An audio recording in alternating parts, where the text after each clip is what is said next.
McCurdy, getting your computer to work. I just felt like throwing that sound effect in. No, why is it looping? What's up, fellas? Not much. Did we do the intro? Like, did I miss something? What? I'm living in a nightmare right now. We started a few minutes late because McCurdy can't get his laptop in order, and it is having all the issues. Right Did you now. take your anxiety medication? I did not. I need that'll to. do it. There we go. Is this it? Are you good? Yeah, there you go. Cheers. Cheers. Should I are you good, or should I ask Nan? It's my computer's like. You probably should just talk to Nans for a little bit because all of a sudden my computer is just being a little butthole. How'd your weekend go, Nans? Not too bad. You can see I have a different camera angle. That was like a Nans reacts to his own weekend. Like, that's just how I feel pretty about good. it. Yeah, could have been I better. did a good number of streams, several with Tim. Nice. Hence the new camera angle. Now it's just in a spot I don't have to mess with ever again, but it's not the best. I do like the moody blue light, but that's just the sun, right? Well, I closed the curtains and it's still kind of bluish, so it might just be my computer screen. I don't know. I dig it. I dig it. When it's gone, it just you look like you're trying to like hide in the shadows. So I have the warm light on, but it's not really warming me up all that much. And that seems too bright. Your camera's while we bore everybody to death. Your camera's white balance is probably off. McCurdy, I'll just go. I'll just do my thing. But what is it? Is it your slides that are an issue? No, everything's frozen. I can't. Can you hear me and see me? Yeah. You're fine. Can you hear us?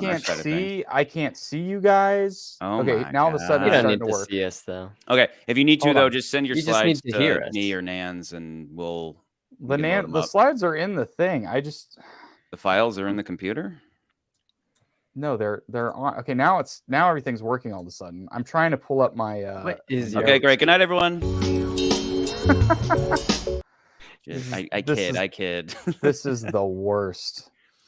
This is the worst. Well, let me just open so we can. I'll plug my YouTube channel while we mess around. Yeah, here, Nans. If you want to see gameplay, check the live chat. Just tell everybody what you've been doing. I don't know. Just tell everybody what you've been doing. Tell everyone what you've been doing. Working on my yard. But your channel for anybody who doesn't know what's up. Oh, I just play games sometimes, randomly out of the blue. Yeah. If you're not in our Discord, it'll become a more regular thing. That's all we do in the Discord is just talk trash all day, and then occasionally talk about video games. And I probably have close to 10 videos up. More than half of them being test streams, but might as well leave them up. But I think I've got it down for the most part. Oh God, McCurdy's. Are you fully clothed when you play? Yeah. So that's. There's no reason to take my clothes off yet. I only have like 18 subs. Yeah, I mean that'll skyrocket once you decide to do that. Yeah. Sub streams. You had a wedding? I had a wedding. You got married? I mean I've been married several times. I got seed all over the place. This was somebody else's though. I drove up to New Buffalo for a wedding up there. That seems nice, like a place. Well, just whatever. It's not nice. Anybody hanging out with us, Michigan. We're gonna wait for McCurdy to get back. In the meantime, we're just gonna hang out and Did you remove the LUT from your camera? I put in a new and better one. LUT. I actually put time into finding a decent looking LUT that was just kind of normal versus something stylistic. But I couldn't get the contrast down. And now looking at our, the actual YouTube view, it doesn't look washed out and crappy. That kind of kept happening quite a bit. New Buffalo seems like a weird place for a wedding. It's a little New Buffalo is like a really nice place. That's like where all the Chicago people go to vacation. I prefer St. Joseph. Like there's a lot of Chicago money. In New Buffalo, but I try to keep my eyes peeled for vacation property, and even a small weird town like New Buffalo, not cheap because of those damn Chicago people. See, where I lived in a cabin in the woods for that's 2 far years, away enough from Chicago. That is the further you round the bend of Indiana and then you head up Lake Michigan, and the further north you go, the less Chicago people there are. And I'm so far north that it's like beautifully secluded and crappy and not like new and young and hip and all that. It's like, you can shoot guns anytime you want. Nobody cares. McCurdy, how you doing? I'm having a Beau day. It's a day like Beau. That's appropriate. That's appropriate. It is so appropriate right now. Well, why don't you give your let me just open up and then you open your up. wife. Maybe your wife can Can't help. you send the slides to Nans? It's the slides can be loaded on. That's not the issue. The issue is I'm trying to pull up my notes and my Google is just, for some reason, my computer is just struggling. It's everything that I've written down for tonight. And it's like, I do all this prep work, do all this crap. Can you access whatever it on you your phone? Remember is the interesting stuff. Anything else you don't remember wasn't interesting. You gotta go God, look at that. Wait, let's just... Oh, dang it. You had a great freeze frame, McCurdy. I bet I did. Yeah, I'm sure this sucks, but it does. It on you your go ahead phone, and do your or thing. can you access it on your phone or anything like that? I'm gonna pull what I wrote on my phone, and then you will go ahead. The funny thing is that as much as McCurdy's always the bug master, we did an interview tonight with someone that we won't say who. That's a surprise for later. But and at the outset of it, we had to do two failed StreamYard recording sessions before the third one finally worked. But it was on my end of things, and I was like, damn it, McCurdy's always like the scapegoat for like technology's not working. It's his fault. This time it was me, and I was like, God, piss poor timing. But anyway, McCurdy status.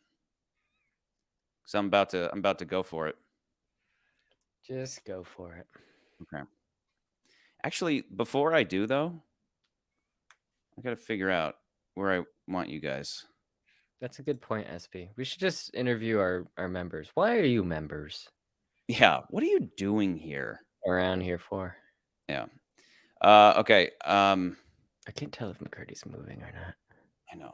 I flipped my whole setup around, so I'm trying to figure out where to be for the quick review.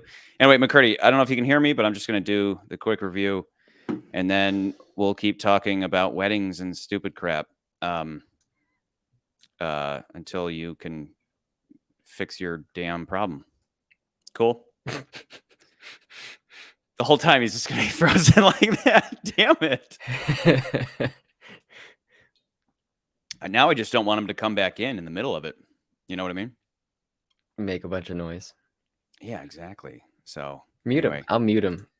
Oh, did we mute him at the same time? No. Everything's just messed up. Is it a full moon or something? It's anytime there's a... Yeah. Is there like an electrical storm? Happening. Oh, real quick. I'll tell this story while we're just chilling. I was in the theater, and all of a sudden, my seat shook in a very noticeable way. And I thought, was that like the theater next door, like the other auditorium? Maybe there's an action scene and it kind of shook things or whatever. Well, what happened? I get out of the movie and I have on my family text thread, one of my sisters is saying, hey guys, a meteor just passed by the earth. Sonic boomed the entire Midwest. Like her house shook. Yeah. Right? Everything shook. And I was like, no way. I registered watching this movie. I was like, I just shook and my seat just went wah, wah, wah, wah. Yeah. Because it's a space rock. I wonder where that happened. And boom. I think I was streaming a game and Andy was text messaging us, me and his brother and our buddy Eric. And he was like, did you guys hear that and feel that? And I was like, wow. Yeah, that was so random. And he was like digging into it and I was just streaming my game. And yeah, I guess it was a meteor. But I wonder where exactly it did its thing. So where was that? Was that here or was that in Michigan? That was here, and then I Okay. guess my folks were in Michigan at the time, and they felt it. Like Yeah, Andy everybody was like, it was like felt it. a thunder, but I felt it, I think my dad and it was the saw. He only said. I one. think he said he saw it in the sky. Whoa. So yeah, which is just wild. Like just just like a little bit further this way, and maybe we're all dead. I don't know, or something terrible could have happened. Yeah. But appropriate for a movie like this. It's all about the world is out to get you. Yeah, my movie watching experience was less interesting. It was me and a handful of other just guys there alone. It was a random. When did I go? Friday at 3 or something like that? Maybe it was Thursday. I don't know. I'm glad I'm a effing gigolo for you, SB. That's all I am to you. Yeah. Some meat. But some space I don't know. I wish do they not at movie theaters go around and close the doors when the movie is starting? Because the movie had started and I could hear the movie Dude, across the hall. So I got up. I was like, God I'm damn it, that I guy. guess I'm gonna be the one. Yeah. I went and closed the other theater's door and then closed our door. I was like, is this not something AMC should be doing? What is McCurdy giving up? No, he's just part of the chat. Yeah, no, I'm that guy. I when I go in, so I don't like watching trailers. I didn't watch the trailer for this movie because I like going into movies like this not knowing anything. So I don't watch trailers if I can avoid them. Some of them, like Renfield, good luck avoiding the Renfield trailer.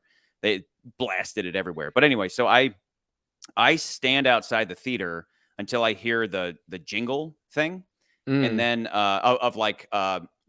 we've talked about this. Regal has their their version of the whatever Kidman video they thing. play before everything. What's Nicole Kidman video? It's their version of the Nicole Kidman video. Once I hear that ending, then I walk in because I know the movie's about to go. But until then, I stand outside, and then when I walk in, I shut the door because if you're sitting next to People are gonna think you're a shooter. Avatar, it's like you can hear it, and it's like you're at home and somebody's blasting music upstairs, and you're like, dude, turn that crap off. I don't know. It might have been like John Wick across the hall. Something action packed and tons of noise. And Beau is like pretty maybe not a quiet movie, but there's not a lot of like music and stuff. Yeah, but there's a lot of just like silence too. Oh, and you don't want it interrupted at all. No. So okay, McCurdy says he's living a day like Beau. K1, thank you. You are an angel as always. This episode has and Nicole Kidman alone in the theater. Yeah. It was definitely a meme, right? Where people would take that footage of her and splice in stuff. Because I hadn't noticed it until now, but she's clearly standing and blocking the projector with her head. At one point. I haven't seen it enough times. I think the meme format though is her like watching the movie smiling, and it's just like the most. And then they cut to like porn or something. Yeah. Like you could cut to several scenes from this movie, and Nicole's just like, "Oh yeah, heartbreak feels good," like this, or whatever. Your dad's in the attic.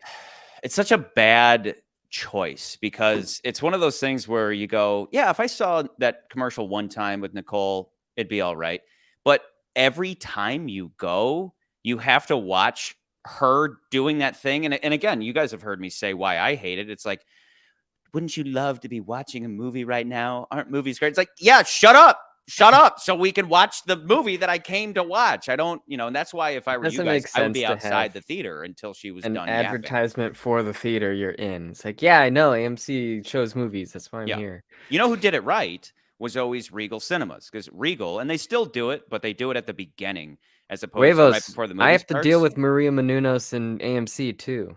Yeah, I think she's everywhere. But Newbie, god damn it! Actually, I don't really see Menounos in movies, but I don't see her in Regal. But Regal does it right.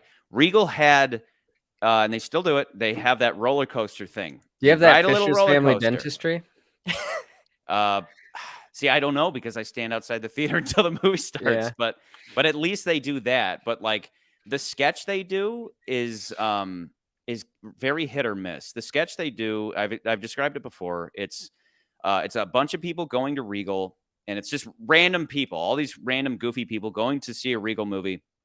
And there's every line of dialogue they have is a movie reference, but they're not. It's not done all that well. Like sometimes people just say a random movie line that has nothing to do with what's going on. You're like, that. Why?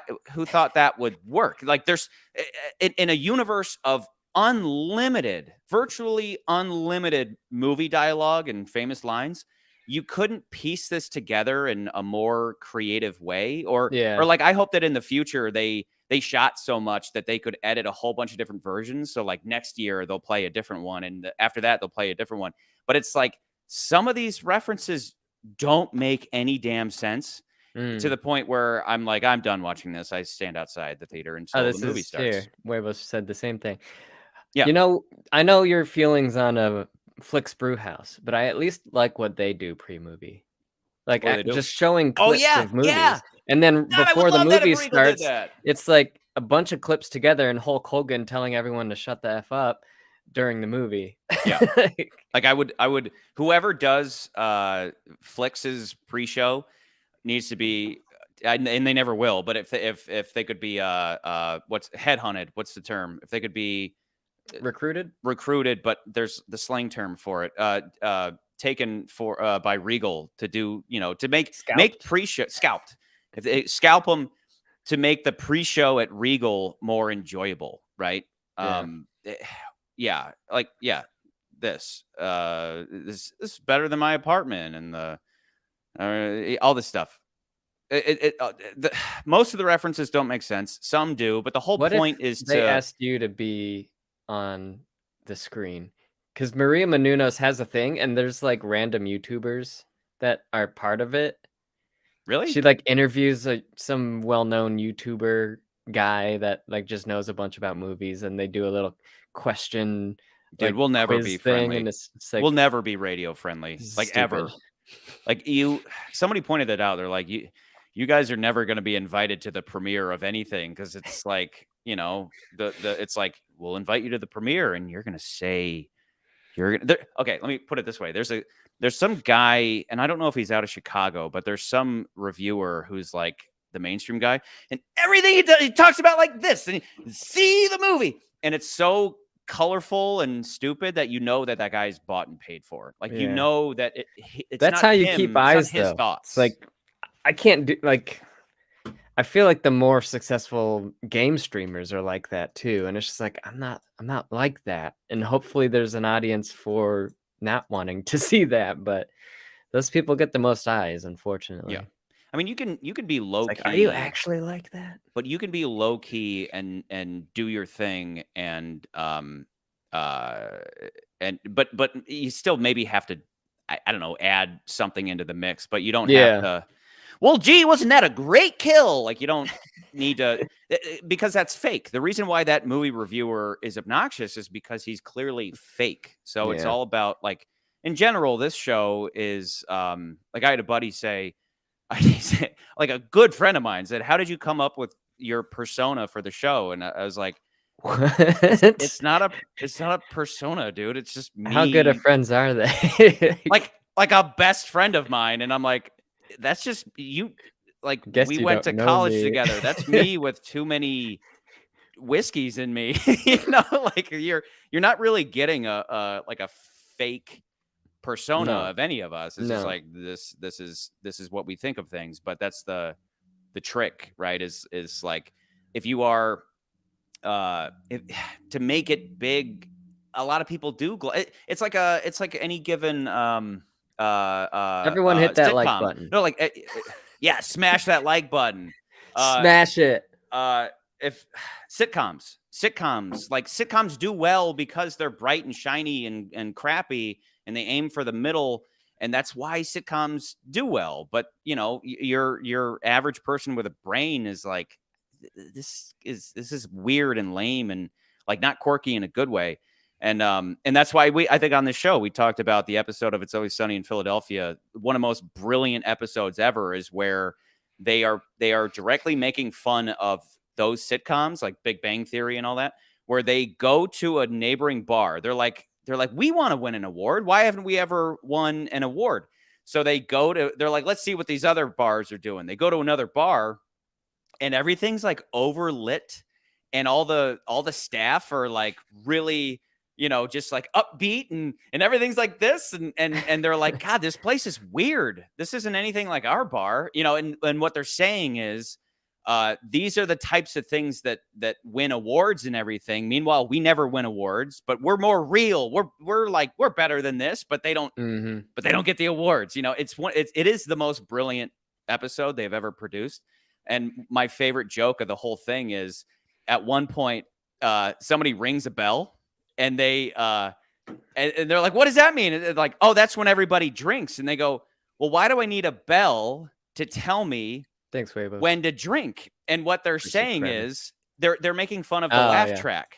It's like if I think something's funny, I'm just gonna laugh. Why do I need a laugh track to let me know when to laugh? They're like, yeah, but if there wasn't the laugh track, how would you know when to laugh? It's like, it is by far the most brilliant episode that they've ever put I don't together. know yours or McCurdy. or other people's feelings what on happened.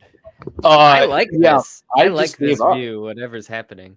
This is good. Yeah. Is this your phone? My upstairs. This is upstairs. This is my office. But am I going? Like, I can't. It's I'm moving. hearing you guys off my speaker. Do you have to keep your voice down? Are you gonna wake up the kids if you're upstairs? Probably. Just put I on feel the movie weird because I phone. have to look at my computers like right here, and I don't have a. It's just weird. This is weird. This is really weird. Well, the movie's weird. This is very fitting This for is just like the movie. the movie I'm we gonna watched, put. and I will hopefully put. are gonna talk about. We have never timestamped these, but I will timestamp this episode and This say, episode is just like, how click bad this this to is. get to the beginning of the episode. Oh my god! I'm gonna make a note of that. No, I know this is awful. This is the worst thing in the world, dude. All day we've had tech. Dude, we've had so many like garbage things going on with this episode. Like, just oh god, why is everything to shit? Well, we've been talking about It's Always Sunny in Philadelphia. So if you need, Yeah. I mean, are you good or what? No, I need to get the audio, so I'm not listening. You can't hear you. Okay. And I'm trying to upload the slides. I'm just gonna just click yourself back when you're ready. Okay, bye. Anyway, Nans, how was your weekend? It was good. Oh, that sounds better. I mean than how I presented it before. In the beginning, you were like, "It was all right." It was all right. I know. pulled my back digging yesterday, I think. Really? Now that it's getting warm out, I will just be out in my yard doing yard work all day, every day until I die. Yeah, pretty much. Okay, here's let me. So I had a wedding weekend. Kind of took it easy. How well did you know the people getting married? Oh, like family friends from growing up in Michigan. But you saying that compels me to bring up a certain photograph. Ravos wants to know what you're drinking. I'm drinking White Claw, or as I like to call them, White Clams. I killed off a bottle of Seagram's whiskey, and now I'm on to Wild Turkey 101, which I always regret the next day. Yeah. Okay, so you said you pulled your back. I took a slightly.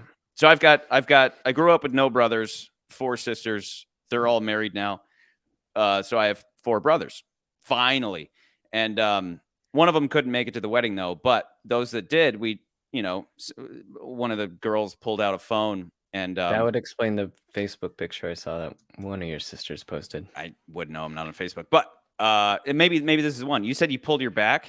One of my bros has been complaining about back issues ever since we took this photo. Whoa. Isn't that fantastic? Does he have a background in gymnastics, or is he like kind of do like a creepy movie thing? I mean, this is at a wedding, so like certain activities were taking place, and he just acted a fool in the most glorious. I mean, look at that. Look at that. Yeah. Like when people say strike a pose, I don't know if you can do better than that. But anyway, he'll probably see this and be like, "Oh God, now I'm going to get fired from my job, and I'll have to come in and blur that. But yeah, very impressive. Very, very impressive. Let's check in with McCurdy. Like he's trying to do a limbo. McCurdy. I preferred the lighting before. I'm going to turn the light off. I'm just having issues with connecting my Bluetooth, and that is also making me angry. That's terrible. Okay, we'll see in a bit. Okay, now we're back. Doesn't he have a wired headset somewhere? Yeah, but he's got those I want those now. I'm wired in, but maybe for these purposes, wire's better because of what's happening right now. But I was thinking of getting something like what you have. Maybe some little Shure headphones that like are kind of not super obtrusive. I like these. I like my big old hands. I have a buddy of mine is, like professional sound dude, and I hit him up constantly, just like, what should I do about this? What about that? And now I'm rocking like all the audio stuff I have is like top of the line because of his direction. Does he not say get some big old open back cans though?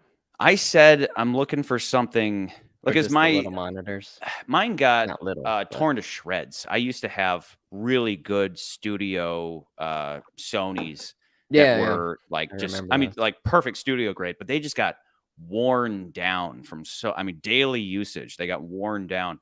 So I hit him up and said, "What should I do?" And I can't remember. I think, are these Shure or whatever? But I said, what should I get? And this is what he uses on set because they're just very discreet and good quality. I think they're Shure. Yeah, they're Shure. And they're just you're less encumbered by them. I mean, I'm constantly fidgeting with them, but I think it's because sound accurate. Oh, McCurdy's signaling that he's good. You good? Did you take my status away here? What status? I couldn't bring myself in. No, you should be good. Unless you're on a different computer, and that means I am on a different computer. Yeah, I'm on a different computer, but I'm on a different account. Matter. Oh God, he's got the meteor earthquake. I'm glad SB. I'm just changing everything around just a little SB, bit. Don't you know I have an OnlyFans? I want to see SB's OnlyFans. It's just him naked, crawling around, acting like Gollum. Oh my God. That would make a lot of sense. Lots of spit. All right, Charlie, after 30 minutes of fanoodling around and trying to fix... Fanoodling? This is awful. This is like the worst. It's no big deal, dude. We're chill. This is the worst. We're chill. Coming in. We're chill. It's funny, though, after all this work of me flipping my entire setup around so I could face you, now you're not facing me. So what are you going to do? Son of a bitch. Like, we've made an about face to the other side. But anyway. Oh, well. No big deal. In what way did you flip? Because it's still the same camera angle. No. It's because my laptop... So downstairs in my basement, I've got the screen is on this side. Yeah. And I can't put the camera anywhere else until it's like right here. Like I was just like, screw it. I'm going to bring everything upstairs and but this is a better background with like your Batman and is that the Ninja Turtles thing? Like it's the Ninja Turtles poster. Let's bring those downstairs and put them behind you because those are more fun than your Let's have a little tour, shall we? Let's see. You're gonna might break as well. Something. We're deep in it now. All right, so there's we're only 30 minutes into this review. Don't worry about it. We got this is actually the Batman. This is the vinyl. It's the '89 vinyl of Batman. What else? I got that's like something for my kiddo up there. That's a thing from like a Hobby Lobby or something. I think I have a Hobby Lobby thing. What's this up here? This is this is cool. Blurry. So this is like a painting my sister got, or like it's a print that my sister got. Yeah, it's Star Wars. Let me see if I can. Is that Chewbacca's butt? That is Chewbacca. So it's like it's supposed to be like Cinemarama, but it's like a bunch of people in line to see Star Wars, and then there's also like Marty McFly, and I think like Gremlins and Critters is in there too, someplace. It's kind of fun. So dude, I'm like my office wall. I'm gonna be out. And then I've got this by the time we actually get going. And then I got some more stuff over here. Bedroom. You may remember it from the early Bond episodes. Ghostbusters. Yeah, I got stuff. You got your social security number on that wall? Tax documents. Nice. I also have the thing that Charlie wants really bad that I just got today. What's that? Well, a hot redhead. I already have that. But yeah, you asshole. That's right. Hogging I also got redhead. this. I got this. Yeah. I got Dr. No and Goldfinger. So I have both of these. Okay. I need to read them hard to get. Well, now apparently Charlie says they're hard to get because now they've been censored. Now it's like, well, shut up! Gosh, are they like some removed? naughty things. We got to censor them. Oh So now the old books are very valuable and hard to find because they It's say like when someone comes out like, I'm gonna make guns illegal, everyone goes buys guns. Exactly. Yeah. All right. Exactly. Or like Bitcoin's been banned. Well, actually, no, it tanks when China says that. But anyway. Yeah. Okay, McCurdy, we're good to go. Sure. Do you want to keep your name as the McCurdy in the attic that went away? Yeah, because it's what happens in the movie. Okay. Well, here we go. I'm just Charlie's not 1 minute review. What are you gonna call it? Yeah, I'm gonna separate this out to 30 shorts. Oh my god, 30 minutes. We're 30 minutes in, and we're now actually getting to the show. That's what the movie was like. But remember, McCurdy, you said you couldn't go that late tonight. This is your fault. So when it's my fault. You're gonna stay up way too late now. Anyway, you guys good to go? Yeah, bro. Okay. Remember, no comments while I'm 1 minute reviewing, just because it messes up the edit. Right. Anyway, okay. Beau Is Afraid. Beau Is Afraid is a powerhouse of a metaphor for the damage that an overbearing mother can have on her son. How overwhelming maternal guilt and emotional torture breeds emasculation and therefore a very scary world where everything is out to get you, but you can never stand up for yourself because that would make you a very bad little boy. Where do you go in such a frightening and chaotic state of affairs? Back to mommy, just as she intended. This is the story of a docile adult child making an Odyssey-style wayward journey back to his mother. And good Lord, seldom are we treated to movies of such incredible imagination and visceral shock. Go see this movie. It serves as a warning to the incels, the basement dwellers, the lost boys who never made it to manhood because their single mother made sure of it. Why? So that she might never lose her precious baby boy, or rather her baby boy will never leave her. It's a tale as old as time. The world is a scary place, so never leave me. I will keep you safe and warm and useless if you will love me and only me forever. Now be a good boy and crawl back inside mommy. This movie is brilliant. So over the course of 3 hours, which we've kind of McCurdy and I talked briefly about his biggest beef with it might be that 3 hours, but this movie is pushes into absurdity pretty hard sometimes. But I had one of the best times of my life, my movie going life. Did you go alone? This movie? I went alone, and I was that guy, as I've said in the past, who is laughing, choking himself, being like, stop laughing because everybody in this theater is going to hate you. But I was laughing too. And I was like, am I wrong for laughing? Is this? I had a friend. So I went with a friend and he there's the spoilers. But when he finds out his mom wait. What? Let's not do spoilers. I said spoilers. You said spoilers half a second before we're 35 minutes in. Okay, who cares? Who cares? We're too far down the rabbit hole. This is spoilers from here on out. Go for it. Okay, sorry. So when that scene happens, when he finds out the bad news,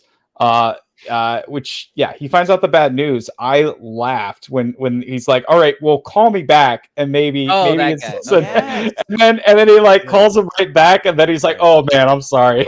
Yeah, laying out the joke, laying out the joke. Very early on in the movie, it's this guy Beau is going to go visit his mom. Things go awry. He can't visit his mom. Mom is very upset. Calls his mom the next day. And it's a delivery guy answers the phone, and he says, I'm sorry, but I just picked up the cell phone off the ground. There's a dead body here missing a head because a chandelier fell on it.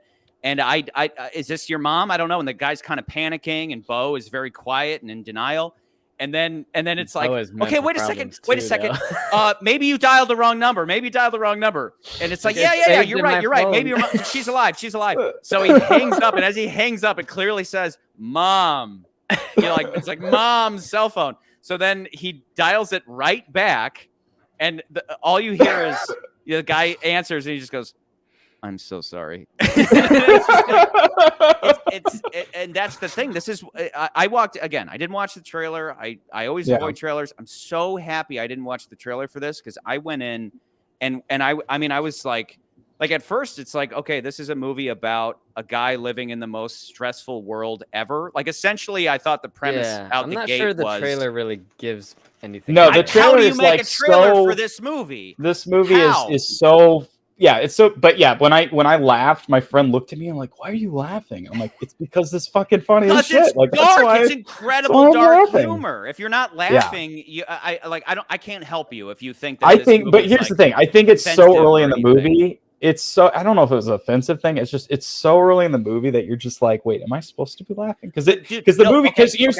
But early on, early on, you realize, oh, I'm in a world where like the premise I thought at first, I thought the premise was like, all that stuff that mainstream media is always telling you is out to get you, and you got to panic all the time. But we all know that if you take a break from social media and from corporate media, you're like, wow, the real world is actually kind of great. But when you're plugged into those things, it's like spiders are trying to kill you and Ebola and people are murdering other people in the street, and you panicked. And that's what we're at. And like, what you need is you need anxiety medication because everything's out to get you. That was the premise for the first act. And that was hilarious. I mean, I was like leading the charge in my theater of like laughing my ass off because like very early on, he gets there's all this stuff, and it's like, dude, like he turns on the news, and it's like, there's a naked man in the street stabbing people in the neck, and it's like the naked guts. yes, and so it was like, this is incredible. This is building a world where I read all of that part. I read that part as not because I knew that the mother was going to be involved a lot in this movie. Not that I knew a lot, but I knew that was going to be the case just based off of kind of the idea of what the movie was about. Yeah. And I thought I had a similar thought to you as far as like why the world was so absurd, because the movie starts off and he is living in a really terrible apartment and like everybody is out to get him. Like people are running after him, and there's crackheads and dead people on the street and prostitutes, and it's just like but to be clear, it's literally the street is covered in people. Yeah. It is so like over the top. It's so over the top. But I thought chasing him, going, "Help me! I thought it was a representation of like how not the media, but how your parents will tell you things like, your parents growing up, you would drive. I mean, I've seen so many like, but you're not wrong, McCurdy. You're not wrong. But like your parents will tell you, don't turn the lights on when you're driving because that's illegal. And like as a child who hears that, you really believe those things. And that's what I read into all of like the absurdity of like everything you saw. Like, because, in the beginning of the movie, he's like, he leaves the apartment and he's worried that he's severely worried that like the door, he left the door to his apartment unlocked. So people are going to like come into his apartment. He's so like anxiety ridden about those things. I mean, before we go into deep though, he's like, I accidentally swallowed some mouthwash, and he's like, yeah. You'll be fine. Well, before we go too deep into it, can we go ahead and go to my thing, because it's been like fucking it's working. It's working. All right, go for it. All right, here we go. I need you to add. It's working. It's working. Hey, can you put it up, because I'm not an administrator anymore. Yeah, apparently. Thank you. All right, get ranked. Beau Is Afraid. I can actually control this. Good. Is that doing it automatically? There we go. Beau Is Afraid, ranked review, 2023, written and directed by Ari Aster. Let's talk about our writer and director, Ari Aster. I don't know how most people pronounce it. Okay, cool, dude. Ari Aster. I remember being like, I know the name.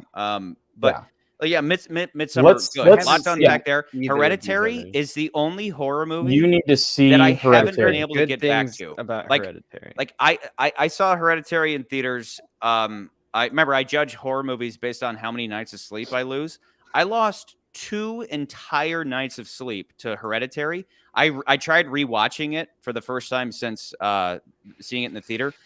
Yeah. I haven't finished it. That movie freaks It's my such a shit. good movie. It's incredible. It is an amazing movie. It's actually a very deep movie. There's a lot of much like this movie. There's a lot of stuff on the walls and things that it's one of those movies you have to see an ending explains video to really understand all of it. And there's so many YouTube videos, just essays upon essays about this, about Hereditary specifically and Midsommar.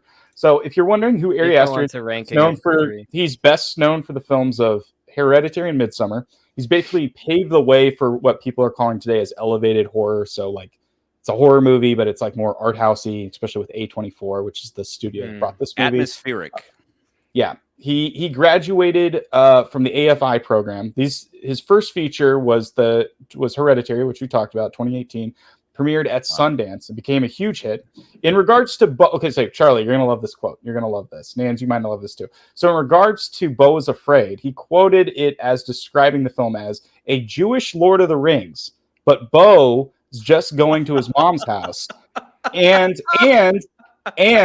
as if you pumped a 10-year-old full of Zoloft and had him get your groceries. That was his description for this movie, and I would. Yeah, it is like a Lord of the Rings. It's like a Jewish Lord of the Rings, but anxiety ridden. So, yeah, I love that quote. That's so good. So next up we have. So this film's actually based off a short film, which I thought was crazy, and I ended up having to look. I couldn't find the short film. I found somebody had posted a video that had some clips from the short film, but the simplest version of it is basically.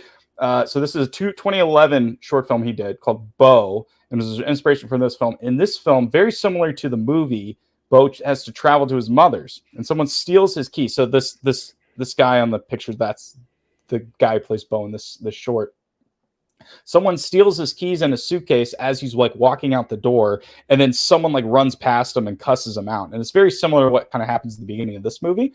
Yeah. So there's also a monster and some weird stuff that happens in his short, but it's also very a mental breakdown type of thing. It's not as obviously as grandiose and a big epic like this movie is, but it's a much more distinct type short film. Then next up we have, let's talk about Joaquin Phoenix real quick. So Joaquin has been nominated 4 times by the Academy, including Best Supporting Actor and Best Actor for Gladiator, Walk the Line, and The Master. And then he finally won with Joker in 2019 for Best Actor. I think Charlie, besides that, I think there's this weird parallel with Joaquin Phoenix and this movie. And that is, he's famous. One of the things that it's not that he's famous for, but his brother who had passed away tragically at a very young age, 23, and his brother was River Phoenix, who was at the time was probably a much more bigger name back when he passed away. And I just think it's weird because this movie kind of delves a little bit into that thing where it's in the movie, Beau keeps having this dream about you see this other Beau, this other kid Beau. And you think a better version of yourself. Yeah, a better version of yourself. A stronger version of me. Yeah, but the movie has nightmare logic, so you think it's a dream, and then you're not sure if it's his visions, and then it turns out that aren't his visions at times. So it's a very confusing, I'm not sure if this is real, if this is not real type thing. But I do think that's just a weird parallel between your brother who had passed away, was very famous before you were famous, kind of thing, and that kind of there's a similar parallel with that in this movie. Next up, this guy's real. I think everybody online thought he was CGI. They thought he was a CGI. Look at his face. Lookalike. He looks like an AI creation. He's just too rounded, No, he looks so weird. But no, he's a real person. Armin Napetin. It doesn't matter. I'm gonna screw. Maybe I didn't look too deep into all this stuff, but apparently a lot of people online thought he was a CGI lookalike. He's a real person. I thought that when I saw the trailer. He was spot on. There was no difference between young Beau and older Beau. It was perfect, pitch perfect. Yance, did you think he was real? Did you think he was a CGI creation? You just thought he was a real person? I thought he was fake. I didn't think he was real. Maybe it's just me. Nan, seriously? I am asking Nan seriously. He didn't have the cleft lip thing. Yeah, that is true. Right. Well, yeah. you didn't have that. I mean, and in a world where Beau gets like I guess stabbed you at could random, CGI like that out. you can believe that he would suddenly have the scar on his lip. Yeah. So next up, we have the main antagonist for this movie, Beau's mom, Mona Wasserman, played by Patty LuPone. I think She that's in how you Peaky say it. Blinders? I The young one? didn't see. Yeah, she might be, and then the She's younger in one a is Zoe gangster Lister flick, I can't Jones. remember. Yeah. LuPone is a 3-time Tony Award winner. She's probably best known for her guest role on Frasier, and she also appeared in American Horror Story, the movie Witness with Harrison Ford, and Driving Miss Daisy. Lester Jones, on the other hand, had many roles on television. She'd done some Law and Order. She had a recurring role on New Girl and main roles on shows like Life in Pieces and Slip, which I've never seen any of those. I don't know if you guys have seen her, but she's fairly good. And then breeze right through Nathan Lane. Everybody knows Nathan Lane. Of course. He's the voice of Timon and dude, Pumbaa. he was in Mousetrap. He's in Mousetrap. Great. Or movie. is it Mouse Hunt or Mousetrap? It's Mousetrap. No, is it Mousetrap? Mouse? Yeah, it's the Mouse Hunt. I think it's Mouse Hunt. It's the one with it's the house and everything, and there's the mouse, and they have to get it's a great movie. You should check it out. And then you got Amy Ryan. Mouse Hunt. Mouse Hunt. Yeah. And then you got Amy Ryan. She plays Grace, and she's best known for probably The Office. I believe she plays Holly in The Office. She was also in Birdman. She was also in The Office. The Wire. I guess she was in The Wire. I've never seen The Wire again. Need to see The Wire. Need to see it. I need to see it. This couple's son, his friend, that guy is from the opening of Inglourious Bastards, right? Yes. That's him? Okay. He's the wood chopper guy with the "Are you hiding the Jews" and all that. Yeah. But he's like he's kind of fat. Yeah. I think it's the difference. I didn't put him in here, but I did not know that. I kind of wish I did that. Thank you. I mean, he didn't do a whole lot. I knew we were gonna go. Start the night over. Damn it! I knew we were gonna go long tonight anyway, so I'm like, I'm not gonna put everybody in here, but that's fine. This one's fun. Parker Posey. She's one of those faces you recognize, but you can't quite put your finger on it. She was in Coneheads. She was in Dazed and Confused. She was in You've Got Mail. But also, like, recently we talked about Scream Blade 6. Trinity. She was in Blade Trinity. Who is this in Beau Is Afraid? I don't. Is she the forest lady? She's Elaine. She's Elaine. Dude, she's like the love of his life. The love of his life. That's Elaine. That's his. That's probably one of my favorite scenes in the whole movie, and it's so messed up. I thought that was the ending of the movie, and then it went on for another hour. And you're like, speaking of Lord of the Rings, this movie has like 17 endings. So yeah, it does. So speaking of Scream, remember we talked about Scream a couple of weeks back. She was in Scream 3, and she plays the Gail Weathers. Oh, yeah, so Nico's all over it. Nico's like, Scream. We're talking about Scream. Wait, Nico, pull up the clip. Pull up the clip. He's got a clip for everything. He's already got it. So yeah, she plays the fake Gail Weathers, the one that's in the in-universe Stab movie. She plays that character. Back when the Scream movies were meta. You don't speak for the You don't speak for the fans, Chucky Rants. And then we've got, this one's just funny to me. So we got Stephen McKinley Henderson, who plays the therapist. Henderson has played many character actor. He's a character actor going back all the way to 79. He's been in films such as Lady Bird and recently Dune, and then he was also in Manchester by the Sea. Dune so this last part's not really trivia. It's just me being dumb. I honestly thought that he was in Renfield, and I was like, wait, I thought this guy was the same guy in Renfield who played the cop's partner. I thought that's who this was. I looked the guy up. It's two different dudes. Are you sure they're not related? God, they look exactly it's alike. Not CGI. No, so the other actor is Adrian Martinez, and he was in Renfield from last week. And but I swear, these guys, you could put them in a movie together, and one could play father and son. Like they look, for sure. They have a very distinct, similar look. You write that movie, and then boom, you got it. Boom. A movie, Sanford and Sons reboot. Everybody wants to reboot Sanford and Sons. There you go. Right there. Yes, Kevin says this is why I'm not in charge of casting, because just so you guys are aware, I'm making a movie and Kevin's helping me with the casting right now. So, and he's not happy because he keeps getting emails from every person in the world. Yeah. It's great. Kevin, we're doing great. This is going to be great. Finally, Bill Hader's in this movie. Bill Hader plays the UPS guy. Everybody in the theater knew it too. Yeah. But wait. I don't know. Did he play the voice? I didn't know it till I saw Yes, him. that's the voice. And then when the camera's like he's turned around and kind of hiding his face. There's a news report. There's a news report where they show Bill Hader he's like this, and he's like I don't want any part of this, but you can tell it's Bill Hader. But over the phone, it didn't sound like him. It didn't sound like Bill Hader. I mean, maybe I'm not on good second at look, recognizing but voices.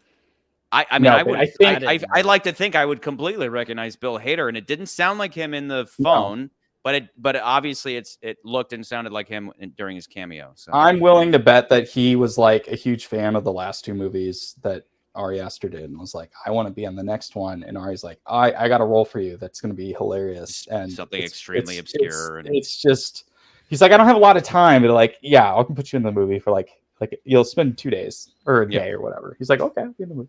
Yeah, that's my guess is what happened, but I have no idea for sure. Nans, I need a new photo of you, buddy. What did you think of this movie? Because I'm very curious. I knew this was gonna be kind of like Infinity Pool, but I actually, well, I wouldn't say fully enjoyed, but definitely enjoyed this more than Infinity Pool. Okay.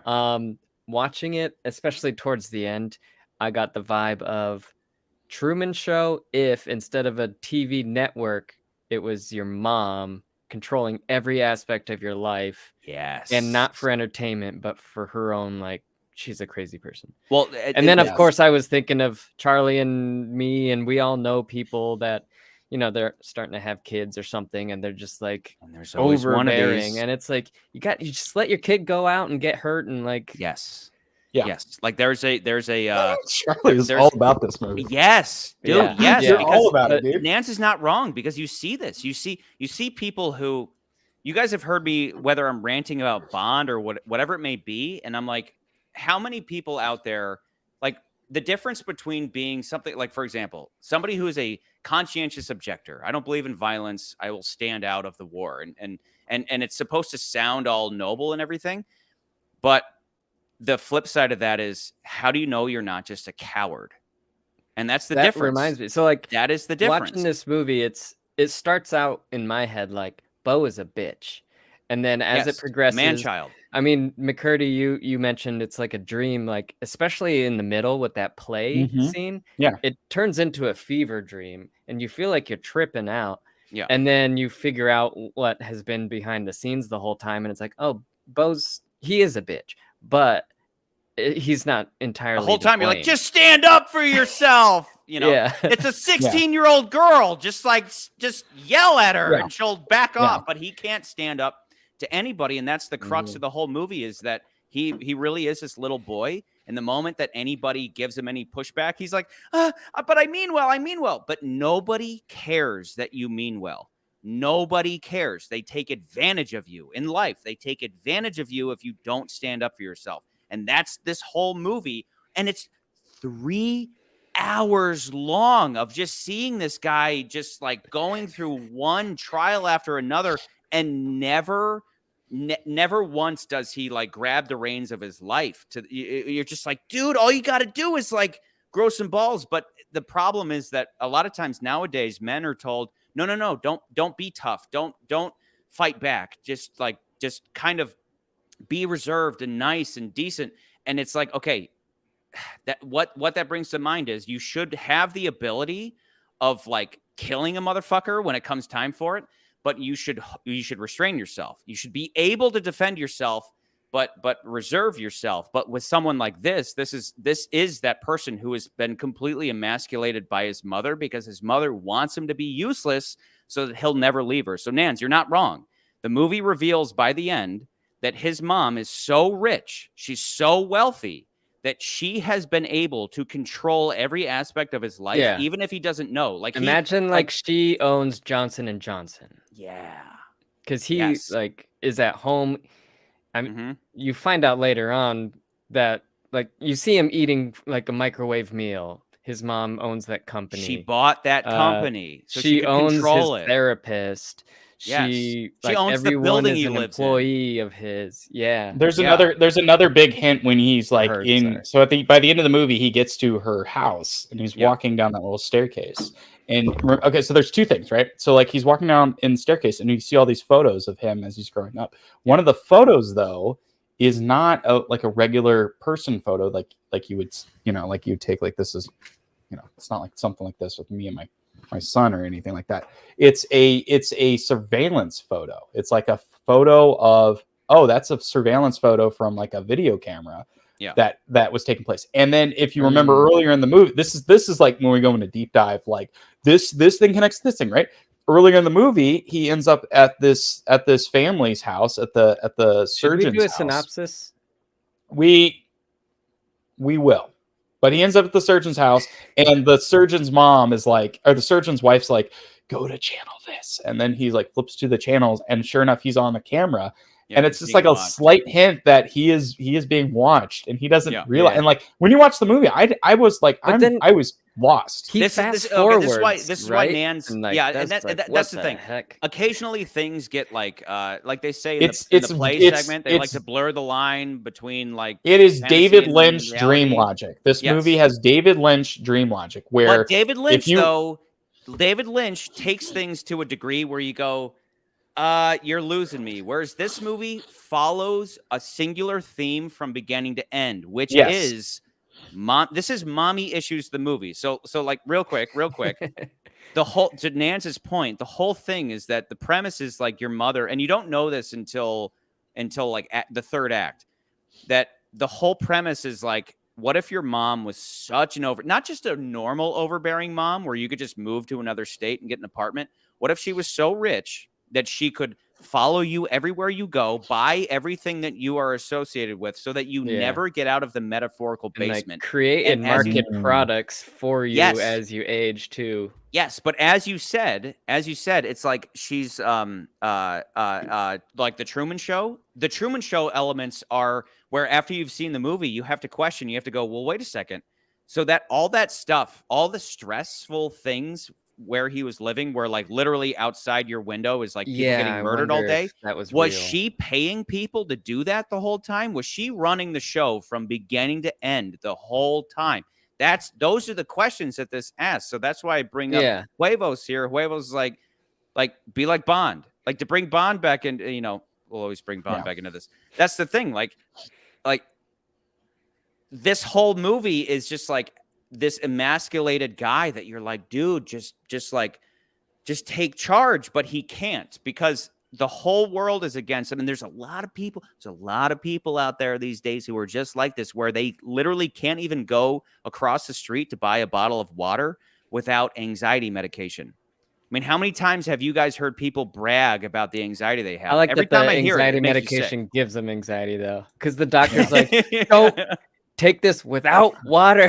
Yeah. And then that also, to me that goes back to the, like, for me, that was another one of those where I was like, in the beginning of the movie, it did feel like it was one of those adages your parents would tell you as growing up as a kid, is like, you need to have this when you do like I think everyone's heard the one where it's like, don't eat food before you jump in the pool. Like that one, I've heard every parent has probably told you, it's like, you're gonna get cramps if you do that. Charlie, Nance and Charlie, you both touched on this. I literally wrote this down before we started doing this 5 hours ago when we actually started. I said this movie has so much to say about childhood trauma that comes from our parents and how insane that comes down to us. I think we are living in an age. I really do think this. I think we're living in this age where now we're having this realization of how our parents molded us for better or for worse. Like there's so much out there now, because I think at the internet, I think people are coming to a point where they're like, oh yeah, this thing that your mom and dad did to you, like that's why you act like an asshole, Chucky Rance. But that's just, but no, that really is. No. I have Napoleon complex, okay? That has nothing to do with my parenting. Okay? But really, no, I mean, in reality though, like we think about it, like, I'm dealing as a parent now where I'm realizing I'm having these moments where like, am I going to ruin my kid if I tell him to do this, or if I don't spend time with them with this, or if I'm doing something and I tell him like, hey, I'm doing this, go to your room, like things like that. Like I'm thinking about these things now. And I think that's sort of what this movie's also talking about. And of course it's the extreme where you have the overbearing helicopter mom who's just like wants, we just talked about it, but like this movie, I think that's really part of what it's talking about is now we have like a lot more. Because I was talking about my wife about this the other day about like, I remember like we talk about our parents and just like the things that they would do that would drive us nuts, or like the reason why we act a certain way is because, one parent, I'm not gonna incriminate my parents here, but like one parent would do something where, it'd give you a lot of anxiety. And then that's why you have anxiety when you do something at work or when you're treating somebody or talking to it as a person. A lot of times, though, those are for good things. Like, hey, don't pick your nose, you fucking weirdo. No, I'm not even talking about those things. This is different. This is a classic case of again, like there are people who, and as Nance brought up, people we know are having kids, and some people, for example, it is a well-known thing that a new mom has a really hard time hearing her baby cry, to the point where a responsible husband will physically restrain her from comforting her child. It's like, no, you have to just let them cry. You have to leave the baby in a room and let them cry, and eventually they'll fall asleep. But that mom is like they feel this incredible pain. No, I need to go comfort my child. And you see that in this movie. How does young Beau and his mom pass nights away, gentlemen? Pass nights away? They sleep together in the same bed. Oh, yeah, they're in the same bed. Yeah. That is a telltale sign of an overbearing mother, and that's not healthy. That is one of the worst things you can do to a kid. And it's one of those things where, like, again, to bring Infinity Pool into this, what I kept saying about Infinity Pool is that it's a movie about Satanism, and not Satanism like, oh, here's a devil with a pitchfork, but more so Satanism. If you really need to just see it as the highest metaphor possible, it is just a metaphor for selfishness. So when you have an overbearing mother like this, she doesn't comfort her son because she pretends, she tells the world that I'm sleeping with my son because I want to calm his anxiety and it's for him, but really it's to calm her own anxiety. She's not sacrificing her ill feeling for the betterment of her son. She is making herself feel better, meanwhile crippling her son by sleeping in the same bed as him. She is making her son she's fomenting dependency upon her to always feel better wrapped around mommy, rather than building up his independence. That makes her a bad mother. And yet she doesn't have a husband there to say, no, you sleep in my bed with me, and our son Beau is going to go sleep in his room. I don't care how much he whines and cries. He needs to learn to be independent. But because they don't have that presence, she sleeps in the same bed as her son until he's like 15 years old. Yeah. And then goes so far as to tell her son, never, ever fall in love with another woman and have sex with her, because you will literally die. That's one of the big details of this movie is mommy is your everything, and no other woman is ever going to steal you away. I mean, this is like the best movie that's ever been told so far as like a demonic, satanic single mom ruining her son. And guys, what happens, like, and this is the big spoiler, what happens at the end of the movie after he finally, like, for the once in his life, he takes charge and he wraps his hands around his mom's throat, and we can assume she dies. What happens to Beau right after that? Are you talking about when he gets on the boat? He's like, yeah, I'm sorry, mommy. I'm sorry. Yeah. What happens to Beau right after that? He gets to like he dies. He's apologetic. He also dies because he can't live in a world without his mommy. That's the whole thing. That whole ending is the whole ending is like, what the? But that ending, you have to understand what that ending is. Like, okay, so anytime a character is like going through a cave, it's a metaphor for any number of things, right? That cave could be his mom's cunt, right? He could straight up be like returning back to, like, crawling. I mean, back the movie opens with him being birthed. Yeah, well, yeah. So the moment that the movie opens with him being born, you know the movie's probably going to end with him dying, and the movie does end with him dying. But to get there, He first kills his mom, and then he goes through a cave. A cave typically will mean like the underworld, or it'll mean it might straight up mean vagina. In this case, it's quite clear to me that we are delving. Was there a light at the end of the tunnel? No, but we are delving into his judged. We're delving into his consciousness. And what happens when we're in there? Imagine that we're inside of his brain. And what's happening? His mom is sitting there basically silent while a lawyer type figure, I assume that was the voice of the lawyer that we heard earlier. The lawyer is talking about all these things, that all of his transgressions, all these things that he did. These when you were 5, you didn't say I love you back to your mom. Yes. And they're all these misconstrued things where it's him arguing with his own consciousness, where he's like, no, what I meant to do was this. And it's like, no, you were a little bastard and you did this. He's like, no, but I meant well and I did this. That's like his internalized consciousness of his mother fucking screaming at him about all these horrible sins he committed against her. And we as an audience, we know it's a lie. We know that he meant well, that he didn't mean to hurt her or anything like that. But this is all happening in his head. And it is like the most metaphorical that the movie goes, because it really does end on something that is like essentially absurd. He's in an auditorium surrounded by people, kind of like SeaWorld or something. And there's like a literal, what do you call it? The screen on the top of a there's a Jumbotron showing all of his sins and all that. We're in the guy's conscience. We're in his consciousness. We're in his mind after he's just murdered his mom, but his mom is still a part of him and yelling and screaming at him that he's such an asshole. And what happens?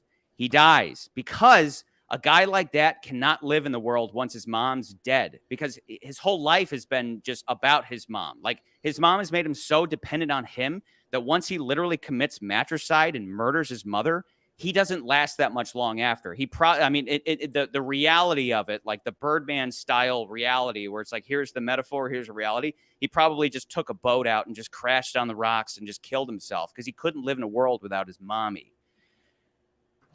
As you said, McCurdy, there's a lot to unpack in this movie. There's a lot to unpack. I love this movie. So can we let's jump to the you want to jump to the where we should rank this movie then? If you love this number movie one, so much? Number one.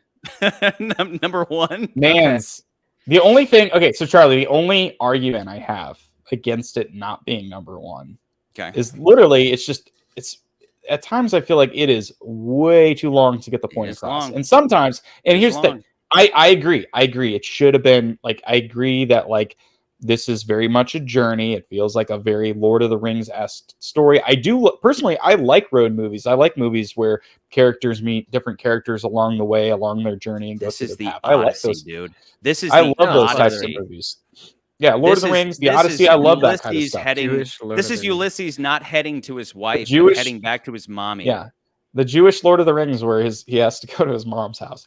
I love that. But I do think that sometimes some of the things that happen, I'm not 100% sure if like they needed those extra scenes or those extra moments for every little bit in the movie. Yeah, there's stuff in the movie that I think, like, I don't know, I don't know if the surgeon stuff was necessary at times, but like I could see where like the thing where like you're incriminating yourself, or like, I wasn't sure that stuff. When she said don't incriminate yourself, I was like, yeah, there's parts of the movie where I was like, I see like later on in the movie, like that kind of helps reveal or gives a little insight as to, oh, the mom's been controlling him this entire time type thing.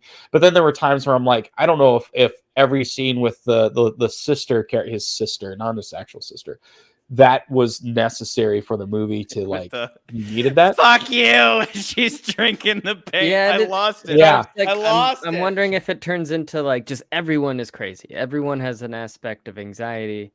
But the paint scene. Hold on. The paint scene. Charlie, the paint scene.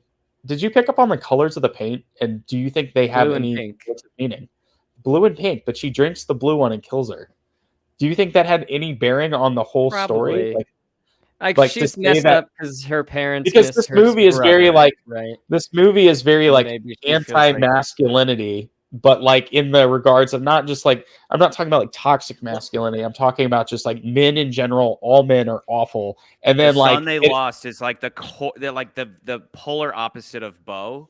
Yeah. So Beau ends up and if you if you would become him. Just given the background, Beau gets hit by a car. Like the whole thing is that Beau finds out that his mom's dead, and he needs to get back to. He needs to go home. We need to do a synopsis, beginning to end. Do you have a synopsis? I think we can all pull one together. Okay, so let's just do it. Okay, so Beau is born. So, you do the first. You do the Beau first. Is born. Here, Charlie, you do the first act. I'll do the second act. Okay. Mans, you do the third act, and then.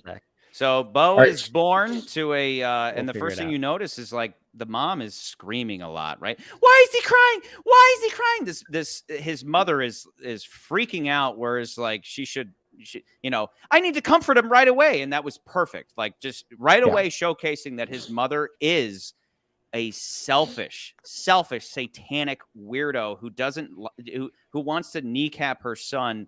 And will always comfort him, not for his benefit, but for her own. And that's how you ruin. Mother knows best, your children. even more than the doctors and all that. Hey, Nance, mother knows best. Did you just pull that out of nowhere?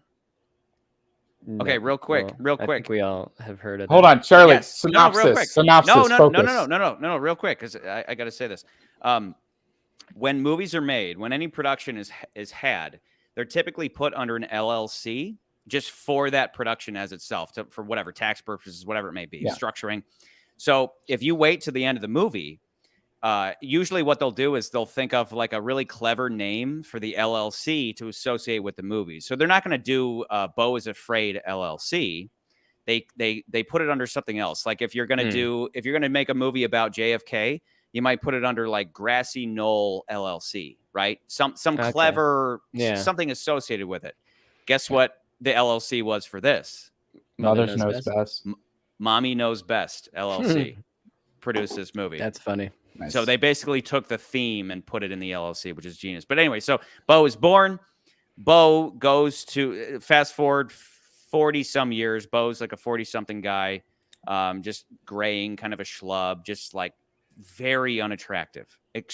Like James Bond, polar. These guys, polar opposite of these guys.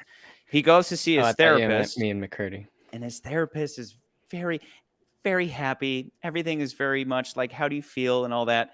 And the theme is stated directly when he asks him, like, do you feel, he's like, I'm going to go visit my mom and my mom, blah, blah, blah. And he's like, do you feel guilty about that? Do you feel guilty about whatever, the way you treat your mom or whatever? And the therapist pulls up his notepad and he just close up on it. He just writes guilty. The only note he makes is guilty. And it's all about guilt. And so at first you kind of think, again, going into it, not knowing anything, you're like, okay, this is going to be like a quirky movie about parents or something. But then something amazing happens. Suddenly we're introduced to Beau's world and he's walking through the streets of some unknown city. Like it's like a New York type city. He's in the slums for sure. And and it's like there's dead bodies in the street and like absolutely anything and everything that could possibly ever be stressful. Or again, like the mainstream media is always pushing, like the corporate news. It's just like everything's out to get you. There's people jumping off buildings and like just like all chaos and everybody's trying to murder you. And he's navigating through this. I love the naked stabby guy. Hold on. My favorite little bit from that whole thing, that my favorite little set deck bit was there's a sign on the wall that says something like death by fuck, murder by anal or something. Exactly. Like there's a lot of weird graffiti. At this point, I won't take the time to do it because there's so much. There's like somebody has to go through this movie and every single frame. Again, it's like the prequels. Every single frame is so dense. There's so much going on in it. Yeah. There's just stuff written everywhere. Like one of the billboards says like, it's like, do what you want, betray your mother. Like that's one of the lines, is betray your mother. Like there's just like all these Easter eggs. And the whole time I'm like trying to read it, but it's moving too quick. And I'm like, God, I can't wait for this movie to be on video. I want to like freeze frame. It's a Mario movie for adults. Just like Mario movie for adults. Exactly. So then he gets home. The whole thing is he's got a planned trip to go see his mom. He's got a really stressful night where like everybody in the world is out to get him. He's getting all these threats. People outside are being murdered left and right. It's chaos. There's a sign on the wall that's like, there's Black Widow spiders in the building. Brown recluse. They're gonna like Brown rot your recluses. skin. Like it's like it's everything in the world that is out to get you. So then he ends up sleeping in late because all this stuff going on with his neighbors. And all in all, he can't make the trip. His keys get stolen. He calls his mom and he's like, I can't leave. I don't even have my keys. Like it'd be dangerous. And she immediately. But he's asking her, to be clear. He's like, right? Yeah, he's like, tell me what I should do. And like you always have told me what to do. What do I do? And the whole thing is like, he feels bad, but we as the audience know that he's telling the truth. But she starts playing the victim. You know, you're always like this. You always ruin everything. Like she is being the overbearing, terrible mother. I mean, she's a monster, and we feel that right away. But then what happens is parent traits. So yes, narcissistic parent. But then flash forwarding to the payoff. I'm not going to tell the whole water bottle scene because that was one of the most incredible things I've ever seen in general. So flash forward to he gets the news that his mother is dead. And we already talked about that scene. He's on the phone with a delivery guy who says, I just walked into this house and there's a dead body. Mom's dead. So then from there, one of my all-time favorite scenes ever occurs where he takes a bath. Again, I don't even want to ruin it. I don't want to mention it because that was one of the greatest things I've ever seen in my life. I was like enthralled. This was me watching. Such a weird. You're at the edge of your seat leaning forward. Like... Probably 65% of the movie was me like laying back, hiding, looking like this. This is my face. For 65 to 70% of the movie, I was just like agape, like just, and I like, people say, "Oh, my jaw dropped." No, mouth agape, enthralled by this fucking movie for most of it. So that's the whole like first act is him. But hold on, you didn't end that in the act. How does the act end? How does first?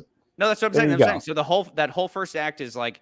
Learning that his mom dies, and then he so the bathtub scene that I won't talk about, but he ends up running out of his apartment naked, running into a cop, and because he's like, I need police, but the police is like, again, I'm not going to ruin that either because that was such a magical moment.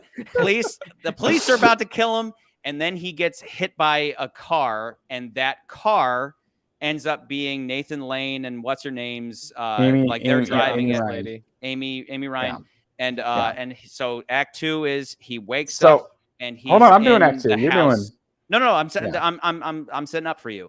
He wakes up in the house of them, and this is your fault, McCurdy, that I have to pee, so I'm going to. All right, so I'll do a very truncated version of that scene of Act 2 because these are like whole things that are going on, right? So continue while I they're almost like Charlie they're almost their own. Feels like it happens over the course of 30 minutes. They are almost like their whole other movies for when we talked about acts, these are like a whole movie in like in whatever 45 minutes or whatever. So he wakes up, right? He's in a little girl's bedroom. He has no idea where he's at. He meets Nathan Lane, who plays Roger, and Amy Ryan plays Grace.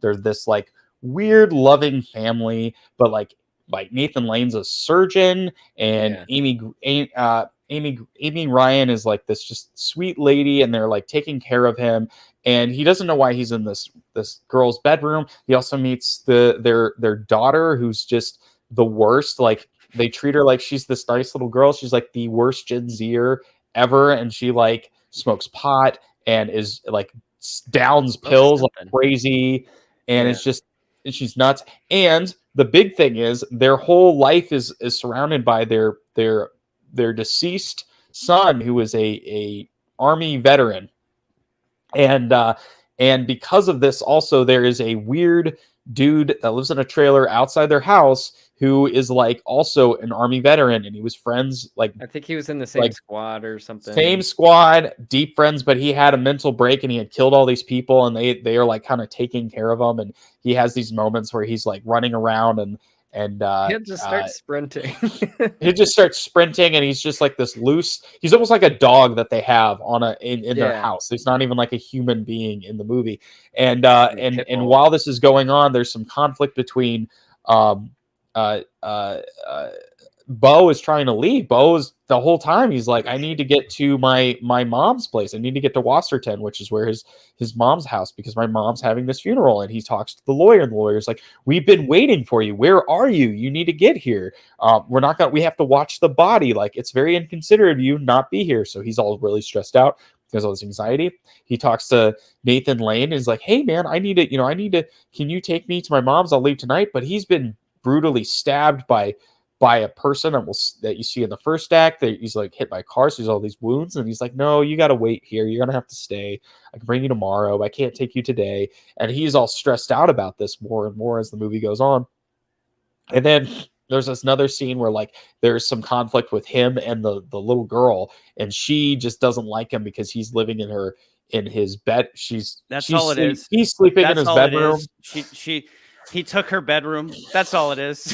He's taking your bedroom, but she is also messed up. She's taking weed. As many pills as him. But she knows he's a fuck up. She knows he's a fuck up, and she's fucking with him, and like all this other weird shit happens. And then eventually, in the movie. And then eventually something happens with her that flips everything. Well, I did mention this earlier, but while this is all going on, the mom's like, here, watch television, and she seems like to be the only possible person that actually tells him what's going on. And she says something like, writes on a napkin, it's like, don't incriminate yourself. And he has no idea what this means. And she's like, turn the channel. Like, she whispers in his ear. She's like, go watch some TV. Change the channel 73. And so he turns the channel, and he's on the television screen, and he realizes that like he's being watched. There's this also weird dream moment where we get a flash forward of what happens in the rest of the movie, which is really bizarre, but very cool. And then something happens with the girl. I won't spoil that, but it involves again, immediately like leading the charge in the theater, laughing my ass off. Yes. And fuck like you. Like, she fuck you. Like I pussy. Like, yeah, that was great. So this is something like one of the happens to her. I've ever seen. It is so dark. I was like choking. I was like, stop laughing. You're the only one laughing, but it's so funny, It's dark. It is dark. So something happens to her, and Beau runs into the woods. As Beau's running into the woods, Amy Ryan, Grace character, is like tells her basically he's a dog. He's like, rip him apart, rip him to shreds. And so he's being chased by their guy that lives with them, and he's like the absurd. Also, didn't forget to mention, he also is wearing an ankle bracelet, which Nathan Lane plays off as like, oh, it's there so we can monitor your health. It's not. It's a tracker. We all figured that out pretty quickly. He's running into the woods, and then bam, he hits his head on something and knocks himself out. And then we're into Act 3 of this movie. That's where you're gonna leave it. Of course, you guys give me the act that I was like. So are you gonna say it's a 5-act? Are you gonna go 5? It is a 5-act. It is a 5-act movie. It's a 3-hour movie. So I don't even know how to explain what happens after he gets knocked out. I do. So let me take over. He wakes up. I'll do my best, and then you take over when I mess up. All right. Okay. He wakes up from knocking himself out. Maybe a couple hours later, it's dusk or whatever, and he hears a woman walking and singing, I guess. She has a lantern, and he's like, hey, help me. I don't know what's going on. And he literally says, I'm lost. Yeah, she more or less takes him to this like hippie commune in the middle of the woods. Yeah. She's pregnant, and everyone's like dressed up and really nice to him, and they're putting on a play. And then the play, I don't like.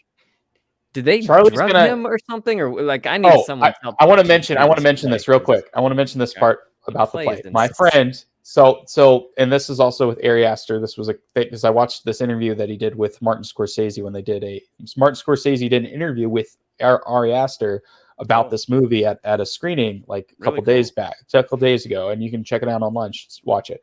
But one of the things he talks about is like, he said Ari Aster had said when he was making the movie, he wanted to have some droning sound to like hypnotize the audience as you're watching this very play. hypnotic. And so as I'm watching this movie with my it works friends, on the audience of the play and the movie. Like my I was friend like, turns to there's me. There's a guy in the background who was falling like this.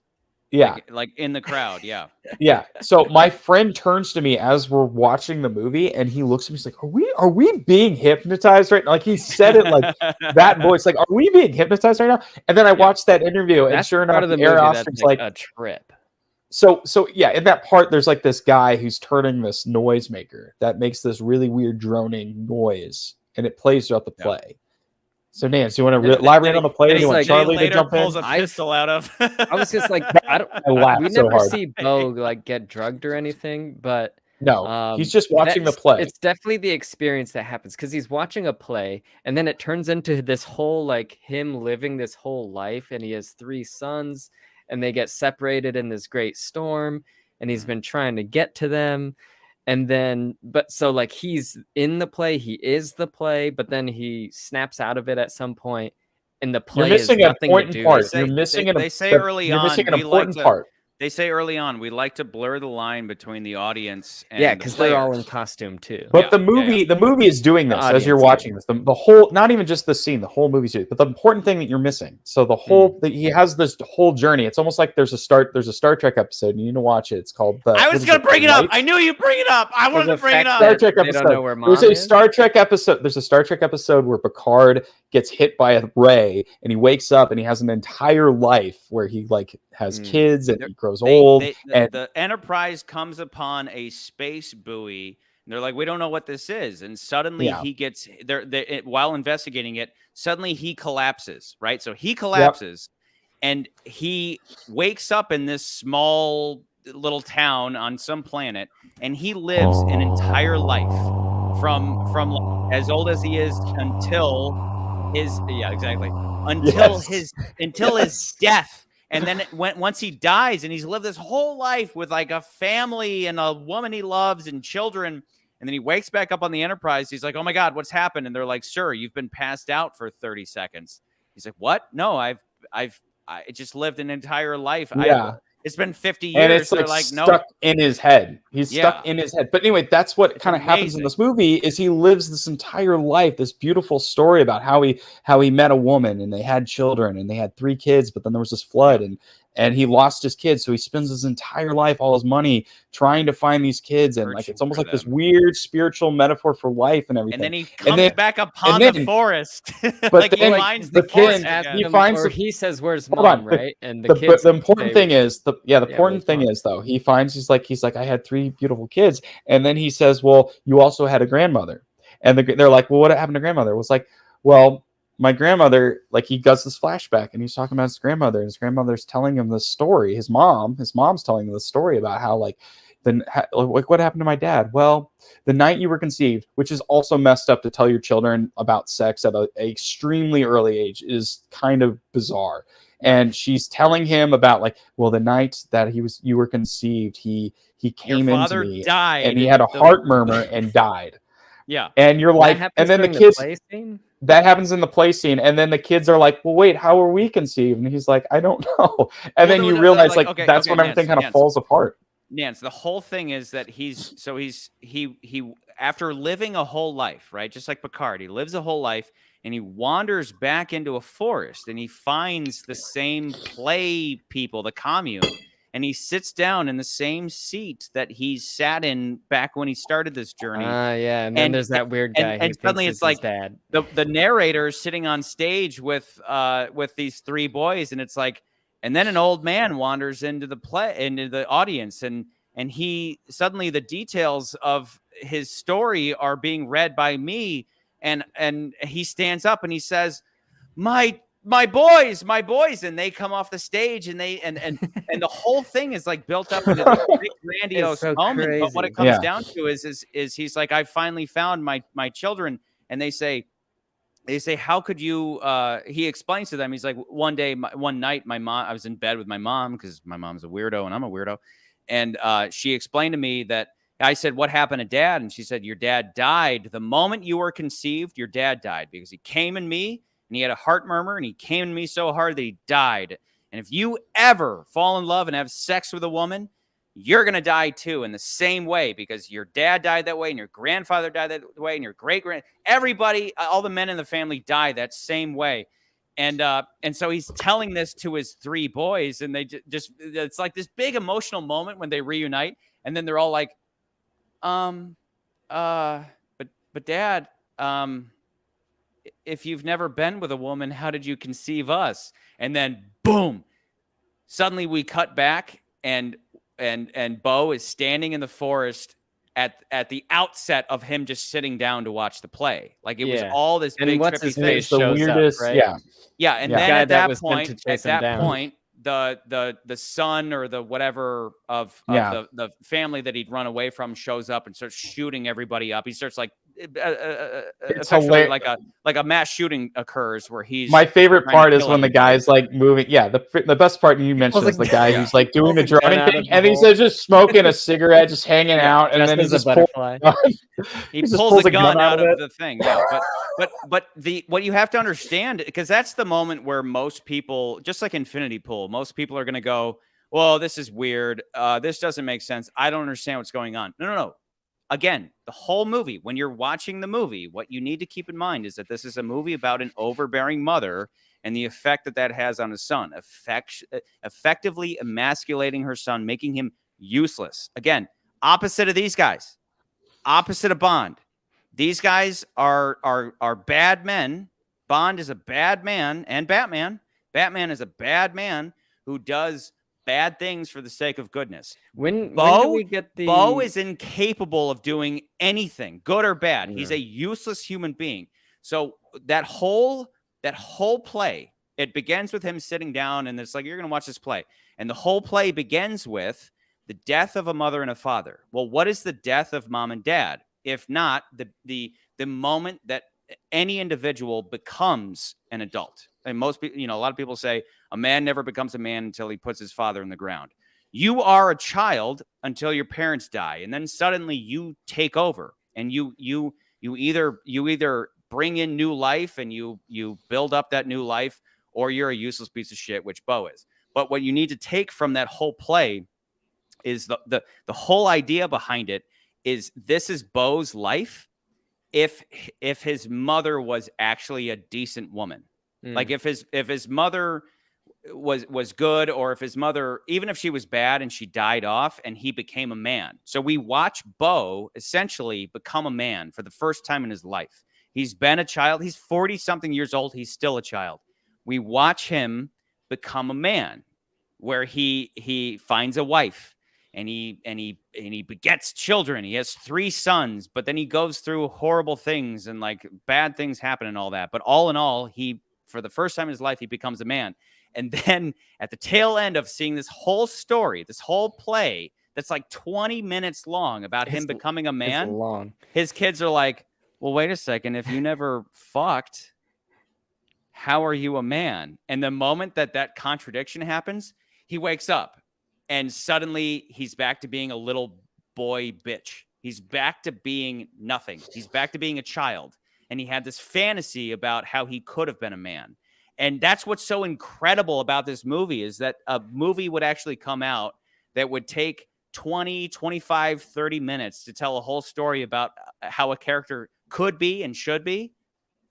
And that's where I'm like now it all makes sense. Now that I know that, now that I remember who Ari Aster is, I'm like, that makes sense that they would take a bet that this guy would take this weird tangent of a story and do something incredible with it. And he really did. It was all for that moment where his boys go, well, because they're all crying. They're like, well, Dad, if you never came in a woman, then like, how did you have us? And then he wakes up from the fantasy.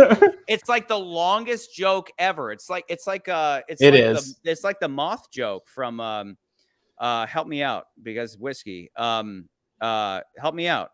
Who's the comedian who died? I don't know what you're talking about. Ago with the moth joke.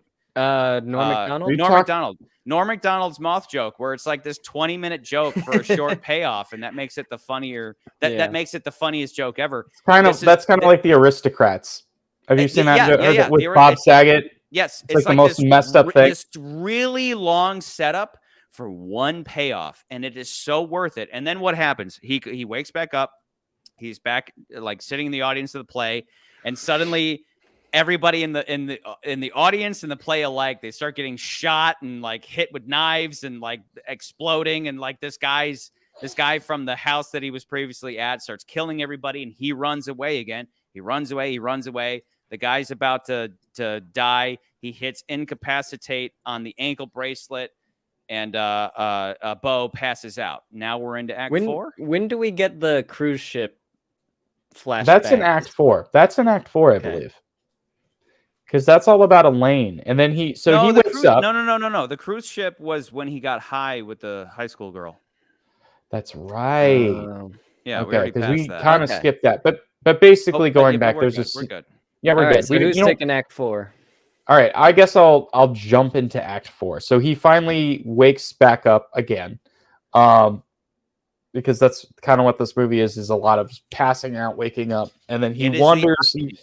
It is the Odyssey. The Odyssey is like a big epic story that is packed with, like, if it was a TV show, like this would be a couple episodes, and then this would be a couple episodes, and so on. Where it's like, okay, now we're facing the Cyclops, now we're facing the Harpies, but it's all extended over enough time that the overall goal is to get back home. And that's what this is. It's like if you haven't seen Oh Brother, Where Art Thou, go watch it. It's an incredible movie, and that's a modern retelling of the Odyssey, where it's one guy with one goal, but it's like the adventure to get there is pocked by these episodes with different characters who like fuck him over or like help him. There's so many things. Yeah.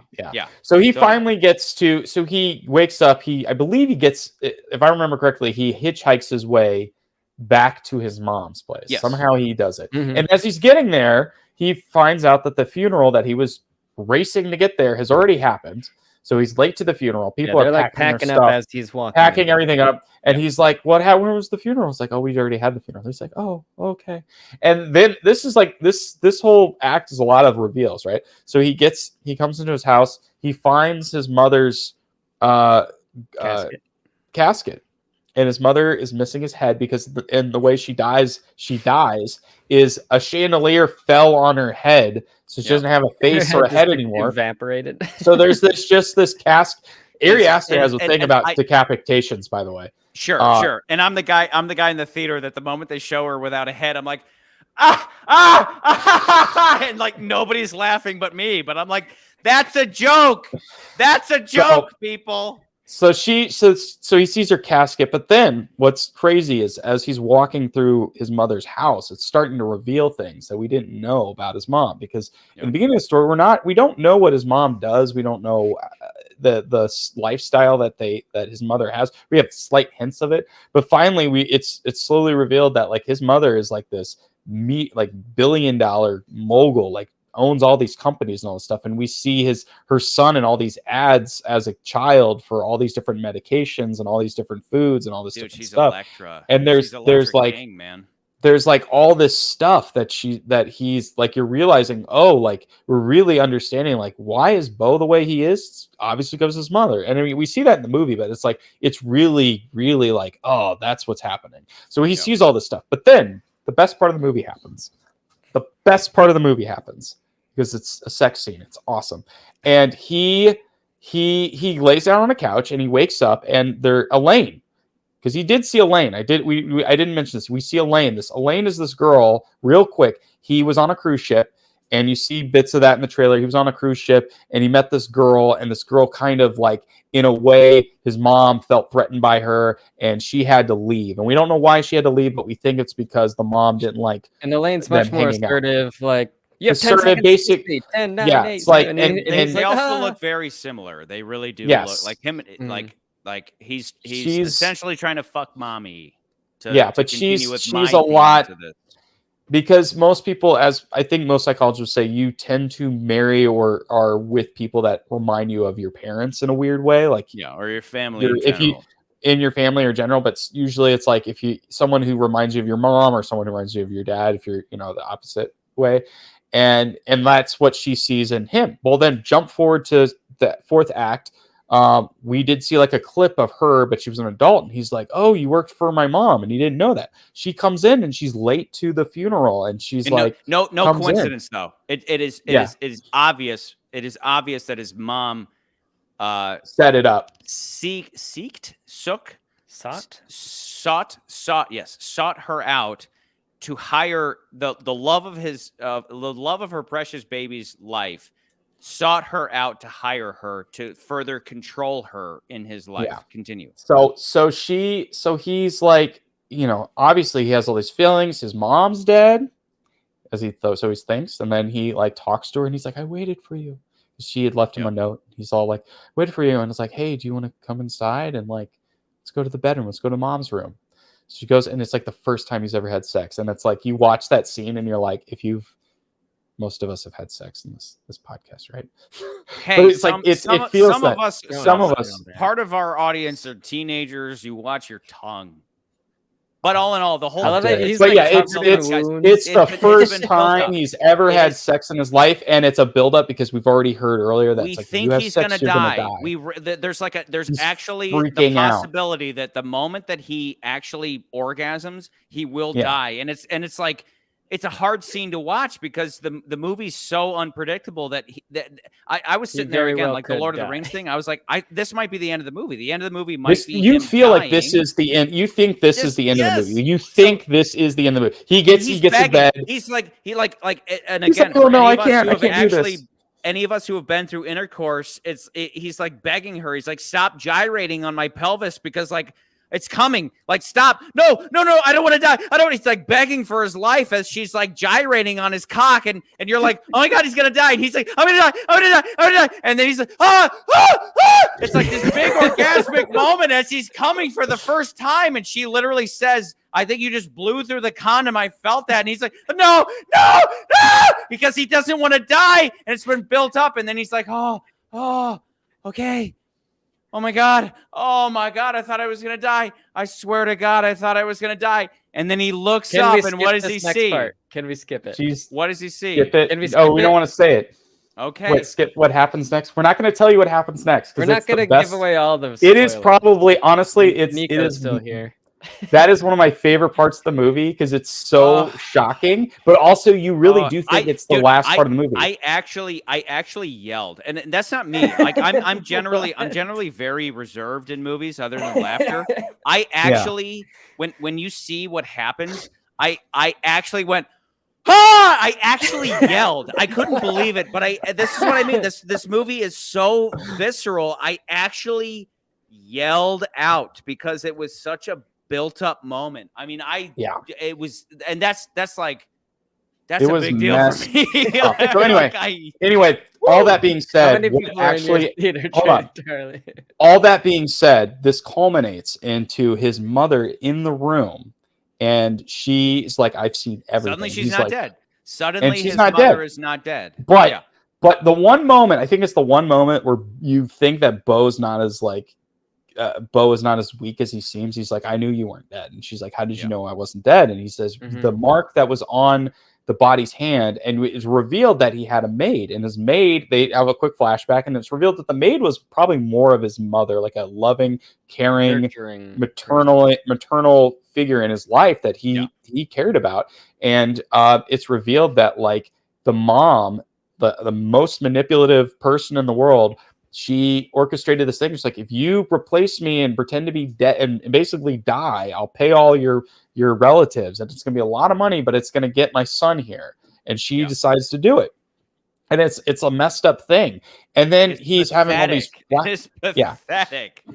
It just shows how evil the mother is. Yeah, it's messed up. But then there's a bigger reveal, because he's like, earlier when we were in that woods, there was a guy who's like, no, I saw your father when I was young. Like, your father was alive. Your father didn't die when you were conceived. It's like the one little hint that maybe his mom's not telling the full truth. Yep. And you're like, oh, okay. But also there's this weird flashback that he keeps having in the movie where like he's in the bath, and there's this other kid. There's that, you think it's Beau, but it's like we're seeing from the perspective of Beau. So you're like, who is this other kid that's there?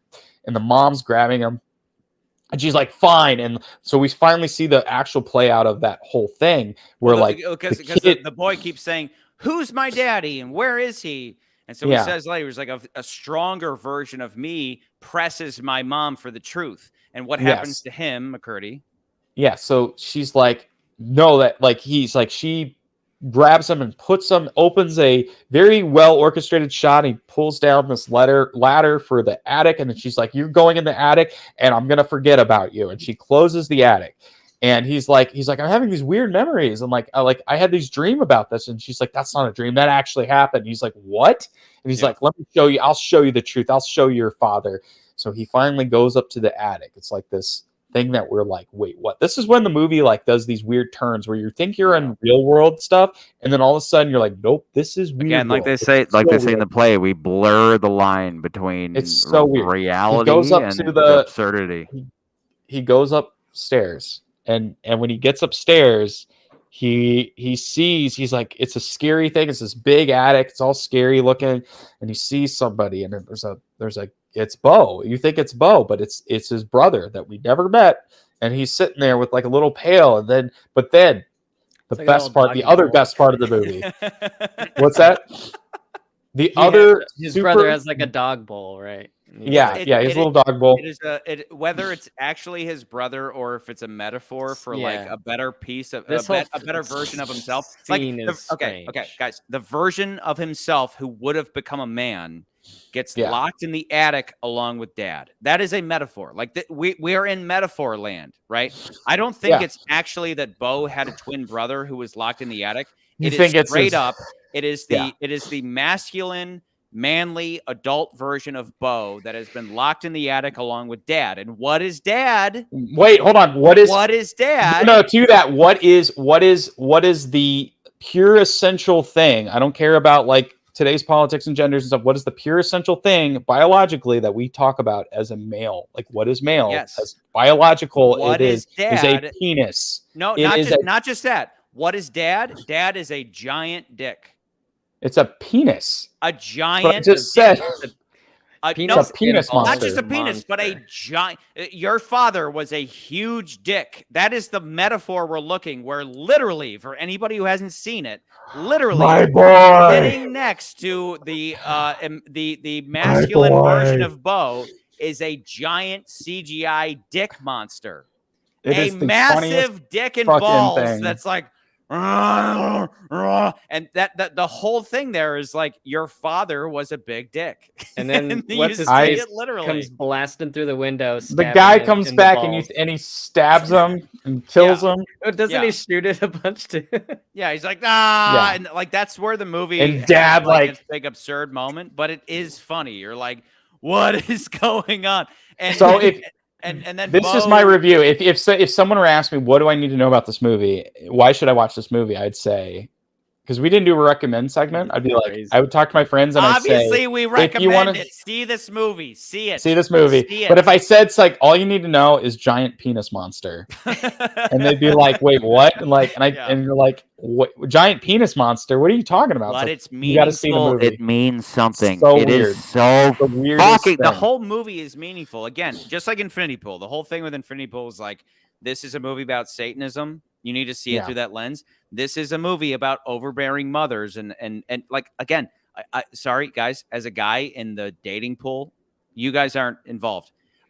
Single moms, sorry, I hate you. Single moms are bad. Single moms are not good. Now, if you're like, if a single mom exists because her husband died, I feel bad for you. I pity you. You should find a nice fella who will take care of you and your children. If you're a single mom out of divorce or because you put your husband in the attic and all that shit, fuck you. You're a bad person. You're a terrible person. Single moms are bad people because they lack the balance of a man to facilitate making good children. Now, if a single mom can raise a kid, and Charlie, I don't completely agree. I do not completely agree. No, you need to shut up.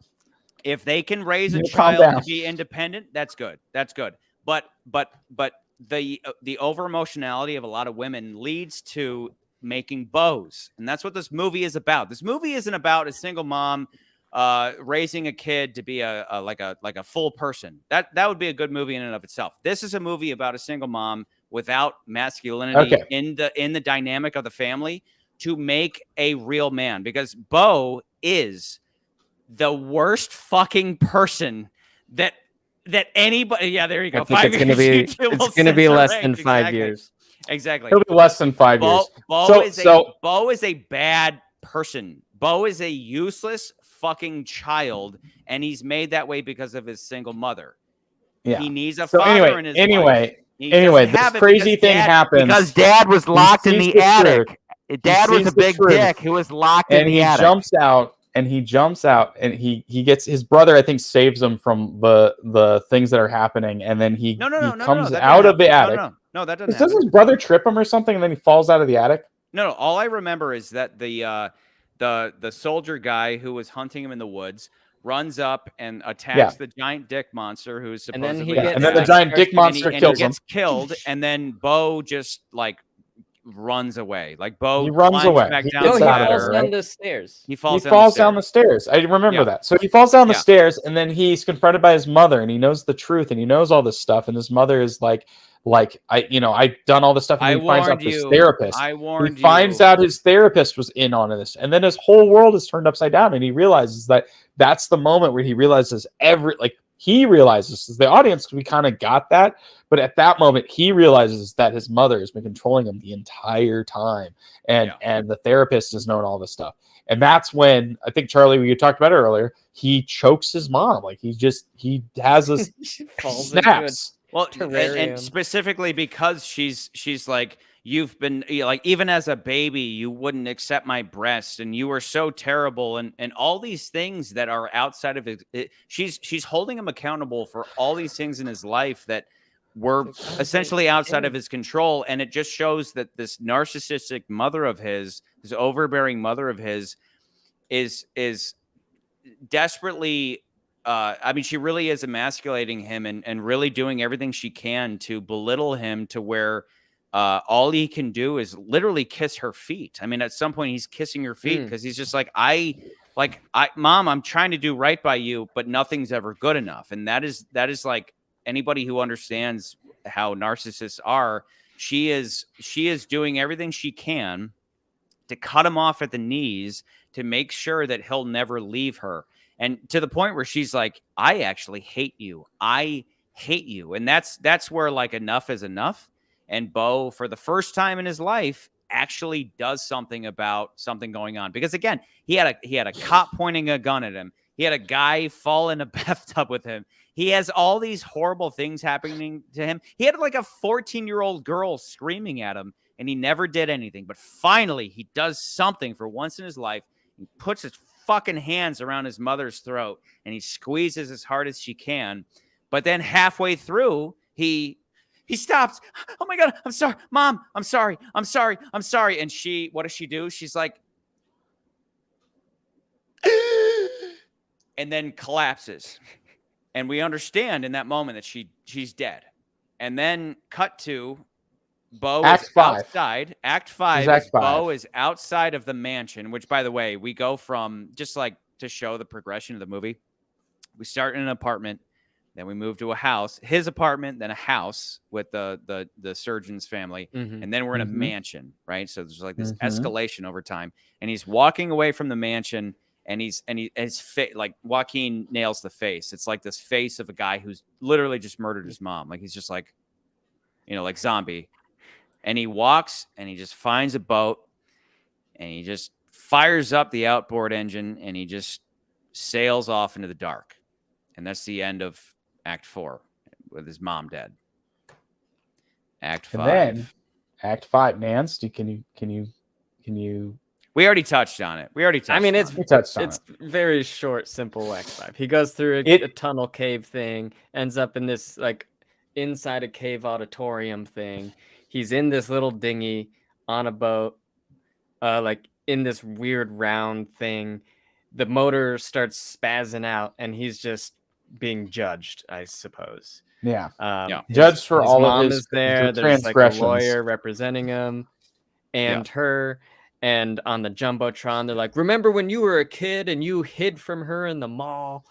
And he was just like, just like, I can't There's get out some of guy. here. There's some guy in the back that is defending him. That and had to have been the lawyer. He has that like no microphone. He's just like, he didn't mean it. Yeah. Earlier on, he had talked to a lawyer when he was at the surgeon's house, and the surgeon was like, it's been, because he got hit by a car. So he's like, I couldn't come see my mom. I was physically restrained because I got hit by a car. The surgeon's like, you can't fly. We have to drive. I'll drive you tomorrow. I'll drive you tomorrow. I'll drive you tomorrow. Exactly. And the whole time there's this, like he's on the phone with I think the family lawyer, and the lawyer's like, everybody is embarrassed of you. You're a terrible son. And clearly the mom was telling him what to say, because it turns out by the end of the movie, that the mom's alive the whole time. She faked her death. So she's telling this lawyer to just say horrible things to him, to spur him to come home, because everything's about guilt. Everything at the end of the day in this movie is about guilt. Deserved or otherwise. He doesn't deserve this guilt, but she does it because she's trying to kneecap her son, because she never wants her son to never find another woman. Kneecap-ercide? Yes, kneecap-ercide.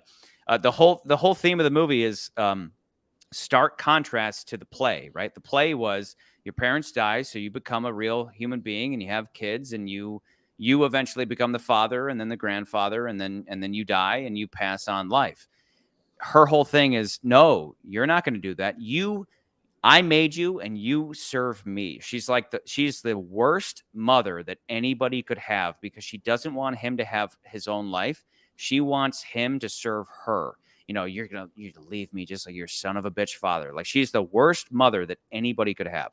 So the whole thing is in service to that. So once he murders her, then suddenly we end up in this like big auditorium, and it could, as I explained before, it could only be a metaphor for his consciousness following the death of his mom, where he cannot live without her because his whole life has been in service to her. He can't escape her.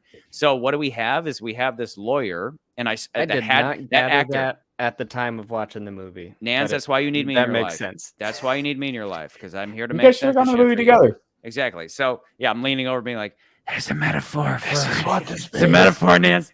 But Charlie would be screaming in my ear. Yes, it's a metaphor. But yeah, and then I'd be laughing my ass off otherwise. But I swear the lawyer, because in Act 2, when he's living with the surgeon family, the lawyer is saying, you need to get to the funeral and you need to deliver the eulogy. Nico. Otherwise, you're going to continue to humiliate this family. And behind the lawyer is the mom, who's telling the lawyer what to say. Blah, blah, blah. So fast forward to the end. It is his guilty conscience. It's all the things that he would be pleading with his mom, but he never would be able to plead these things with his mom, because you know what narcissists are really good at? They're really fucking good at playing the victim. So she would just play the victim and no matter how wealthy she is or well off she is or how good he treats her, nothing's ever good enough. Anytime he says this is the whole movie. The whole movie in a nutshell is Beau saying things to people and being like, no, I mean well. I'm trying to help. And everybody misconstrues everything in a negative way. I mean, throughout the whole thing. I mean, again, the scene that we don't want to ruin for anybody is that a certain character is dying and the mom is saying, you did this. And he's like, no. I was trying to help her. I was trying to stop her from killing herself. But it doesn't matter. Beau is constantly trying to help people. But everything gets misconstrued as him being the aggressor, and then the world reacts, and the world is trying to kill him. And essentially the whole world is his mom that he's trying to appease the whole time, but he can't, because that narcissistic quality of people is that you can't ever do anything good for a narcissist. That narcissist takes... Like you could bake them a cake and they'd be like, oh, the frosting wasn't that great. Like everything you ever try to do for a narcissist, nothing's ever good enough. This movie is so goddamn brilliant. McCurdy, I don't care that it's 3 hours long. It's an odyssey of amazement. It's so goddamn good. I just said it's a long movie. I didn't say that, here's the thing. Let's just go back. I want to address Nico's question real quick. I think everything is orchestrated by his mom, but Beau's anxiety and inability to deal everything with the up world to 11 heightens it all to a nightmare situation. Yeah, everything's a nightmare for him. Everything's nightmare. I think this movie is a comedy. This movie is a horror comedy nightmare movie. Like that is. It's not because calling it a horror comedy. I think people would get people would think of something like Renfield. This movie is like it's an epic. It is a horror movie. It's an epic. It's a comedy. It is Lord of the Rings. It is, what does he say? It's Jewish Lord of the Rings, where the guy has to go see his mom. It's a mind. That's what this movie is. Also. Yeah. Yes, it is. Here's the thing. If I'm comparing this with such a good time at the theater in a long time. I walked out of this. It was a movie that I knew when I went into the theater. I saw people standing around. When you go to a movie, let me tell you this: when you go to a movie and you have people standing in a circle outside the theater, like afterwards, really getting into talking about all the details, that's going to be a movie. Like that's going to be a movie. People are going to that's going to be a thought-provoking movie because you're going to be like, well, what about this? What? Like, I remember seeing The Green Knight, and I think I had that same kind of thing where I was like, we saw that movie, we came out of it, we were all talking about it. And I think that was what we felt like, me and my friend, we were like talking about bits and pieces about the movie. And like, we probably could have stayed longer. But we didn't, but like, this is what this movie is. And as far as like Infinity Pool versus this goes, I think there is a way you could have seen this movie at a 2 hour length version of this movie. I think is possible. A lot shorter. But or 2.5 hour. But I do think that it's like, doing 2:30, it's like, well, why not just go 3, And with how much stuff and how every act is very like broken down into like different segments and things are very specifically like, this is such an like very purposely broken down movie. It's so depth. It's so deep.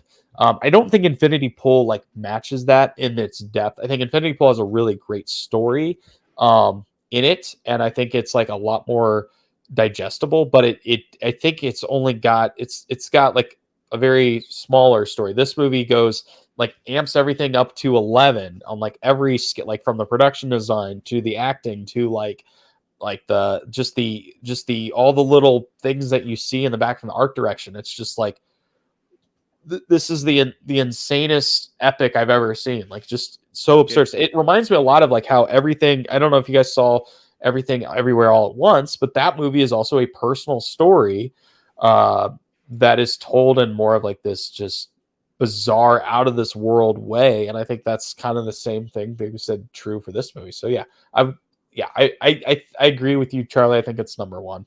I think Infinity Pool is like a really good novel, and Beau Is Afraid is like the Odyssey.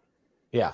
And it's taking a singular theme, again, the theme of the overbearing mother, right? Which the reason we brought up, seeing people our age raising kids today is because a lot of people they'll take their emotionality, they'll take their initial take on something, and they'll say, no, I'm being progressive about this, or I'm new age about this. And what they ignore is their parental warning. Maybe their mom says, no, sleeping with your kid is a bad idea. No. Saving your kid from like every knee scrape and every bad thing that happens to them is essentially holding them back from learning any kind of life lesson. If you protect your kid from any bad thing ever happening to them, you're making a useless person. And we've all seen it. We all know what it's like when you see a kid fall. And a good parent, we all know the bad falls, the good falls and the bad falls. The good falls are where like a kid falls down and it's like, hey, good fall. The bad falls are where they fall and like their head literally fucking bounces off like a steel beam or something. And you go, whoa, that's probably a concussion. And you pick them up and you're like, hey, buddy, you're okay. But the good falls, that's how you know a good parent from a bad parent, where somebody falls or a little kid falls and you just go, you're fine, get up. And they get up And that's how you make a good kid. I love watching the difference between those in two. YouTube videos or TikToks or whatever, when you see a kid wipe out and they just start laughing and the parents are laughing too, and it's like, that's awesome. How'd you get to that point? And that's where it's like, that's a good kid. You're making a good kid right there. But this is one of those movies where the difference is that are you running to that kid's aid because you legitimately think they're hurt, or are you running to their aid because you like the attention that kid gives you? And that's the difference between the good parents and the bad parents. And I know a lot of fucking bad parents in my life. I've seen a lot of them. I've seen so many that, like, again, that same thing of like, well, I sleep with my kid every night because they cry. And you go, ooh, you're a bad parent. And if you listened to your mom and your grandmother and your great-grandmother who told you, no, it's not about you. It's not about you. It's not about making you feel better. It's about making a good kid. That's what this whole movie is about. And that story is told over 3 hours. And I think like, so far as like I've talked before about certain movies that own a theme. And if the theme of this is about the overbearing mother emasculating her son and like making like the incel, the basement dweller, the lost boy, this movie owns that theme. Nobody's ever told this. Nobody's ever expressed that theme better than Beau Is Afraid. Because at the end of the day, the reason why Beau is afraid is because his mom turned him into a useless person, where everything around him, he has to just like ingest pills all day so that he can go through life unafraid. Where throughout the whole movie, it's like, dude, all you have to do is stand up for yourself. And he never does. And why? Because everything that he's afraid of in life is a stand-in. It's a proxy for his mom, right? That guy stabbing him in the street, like naked guy stabbing him in the neck in the street, that's a proxy for his mother. Stand up to your mom. Stand up to these other things. And I've said this a million times. I mean, you guys have heard me rant about James Bond.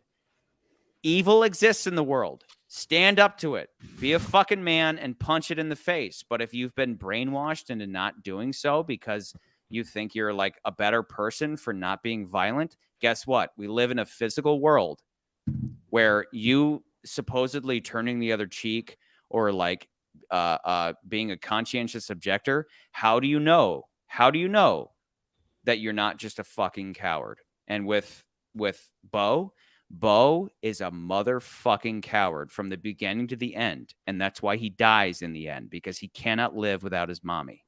Do you think it's an ironic joke that he has massive balls? Yes. His balls are huge because he's never come before. And like that joke. I thought the doctor was like, I thought he had like a hernia or something. He's like, there's something wrong with your balls. And then you finally see them and you're like, oh my God. Yeah, he says, I think it's epididymitis. And later we realize, no, it's not epididymitis. He's never had an orgasm before. So he's literally, his balls are swollen because he's never released the semen in his load. It's not the name of the apartment complex, but there's a sign. It's like Erectus Ejectus. Erectus Ejectus, yeah. It's a jerk-off theater that's attached to his apartment. Oh, okay. Yeah. So it's like literally everything in his life is controlled by his again, the premise of the movie. Once you realize what's going on, it's like, what if your overbearing mother could pursue you to the ends of the earth? She hired your psychiatrist. She owns the building you live in. She owns the microwave dinner that you made. She was watching you when you learned about her dying. And he's like, when I found out that you died, I cried my eyes out. Well, she knew that because she saw security cam footage of him crying about her having died. So it's like she knows these things. She's aware, but she continues to emotionally abuse him because it's to her benefit. Like she is so to bring Infinity Pool back into this, I said that Infinity Pool was a movie about Satanism. This movie is too, not to such an explicit degree. Like, you're watching Infinity Pool and it's like, clearly there's Satanism here, like in the way it looks. But the Satan figure in this movie is the mother. She's like the archetypal overbearing mother who makes sure that her son never becomes a man because she doesn't want him to ever leave her, and so she's constantly guilting him into, sticking around, and it's like it's positively terrifying. And by the time we get to that act 4 where she's laying into him, she knows she's wrong. Like she knows what she's doing, but she's such a narcissist that she's like, like you can't ever sway her. The only thing you can do is wrap your hands around her neck and fucking squeeze until she's gone. And that's what Beau finally does. But then he doesn't last long after that because, he never became a man. He needs her. This movie rocks. Can I just put it at number 1? Are there any objections? No objections. No objections. But I do want to share my Chucky rants because I didn't do one last week. Go ahead. I can't share it. Someone's got to share it for me. Well, this is gonna take Charlie a good. It's gonna take forever. Yeah. Here you go. So why don't? While you're doing that, Charlie, Nans, why don't you show my artwork? That's not very good this time. It needs ice cream. It needs. It does need ice cream. It's missing. It's missing the ice cream. I just was like, let's just do all Shia LaBeouf. Just all the photos of Shia. And every. I should have. You know what would have been really funny, and I didn't do it. I should have gotten like young Shia. That's who I should have put in for the. He gets older and older. Yeah, like guy from like Steven Stevens. That's who I should have done. Yeah, I should have done that. I didn't. Damn it, I messed up. Oh, that adjusts. Yeah, as I adjust in my. Oh my window, gosh, that adjusts. It's getting bigger. Perfect. Okay, there we go. How's that look, fellas? I see all the numbers. They're in order. It looks amazing. Pick my work. Okay, what happens? That's a list right there. If I bring it in, there we go. Oh, okay. Oh, wait. Oh, that's a list. The more I saw this movie, whatever. Yeah, the more I wrote it down when I wrote my notes for this movie. I was like, yeah, this is gonna be contender for top, like easily contender for top because I know what you were thinking. I knew it going in. I was like. And it is a deep movie. It's like the only thing I can say negative about it is just it's very long. And I think that will turn people off to the movie, just how long it is. But like it is so. This movie is like that whole middle part where you're just like tripping out during the play is like, what the heck? Yeah, it's a trip. It is a trip. I'm excited to hear from Nico when he has seen it. Hopefully, we haven't spoiled it too much for him. But this is one of those, again, Infinity Pool was the same, right? The only 2 movies on this list that I walked out of where I was like, oh my God, reality is out here. Like where you walk outside and you go, whoa, real life. Oh my God, where have I been? Like Infinity Pool and Beau Is Afraid transport you. They transport you like you're living. I mean, I texted my family and I was like, guys, I think I went to hell for a while and I've resurfaced. And they're of course like, dude, what are you on? Like, I'm not on anything. I just went to see Beau Is Afraid. But I mean,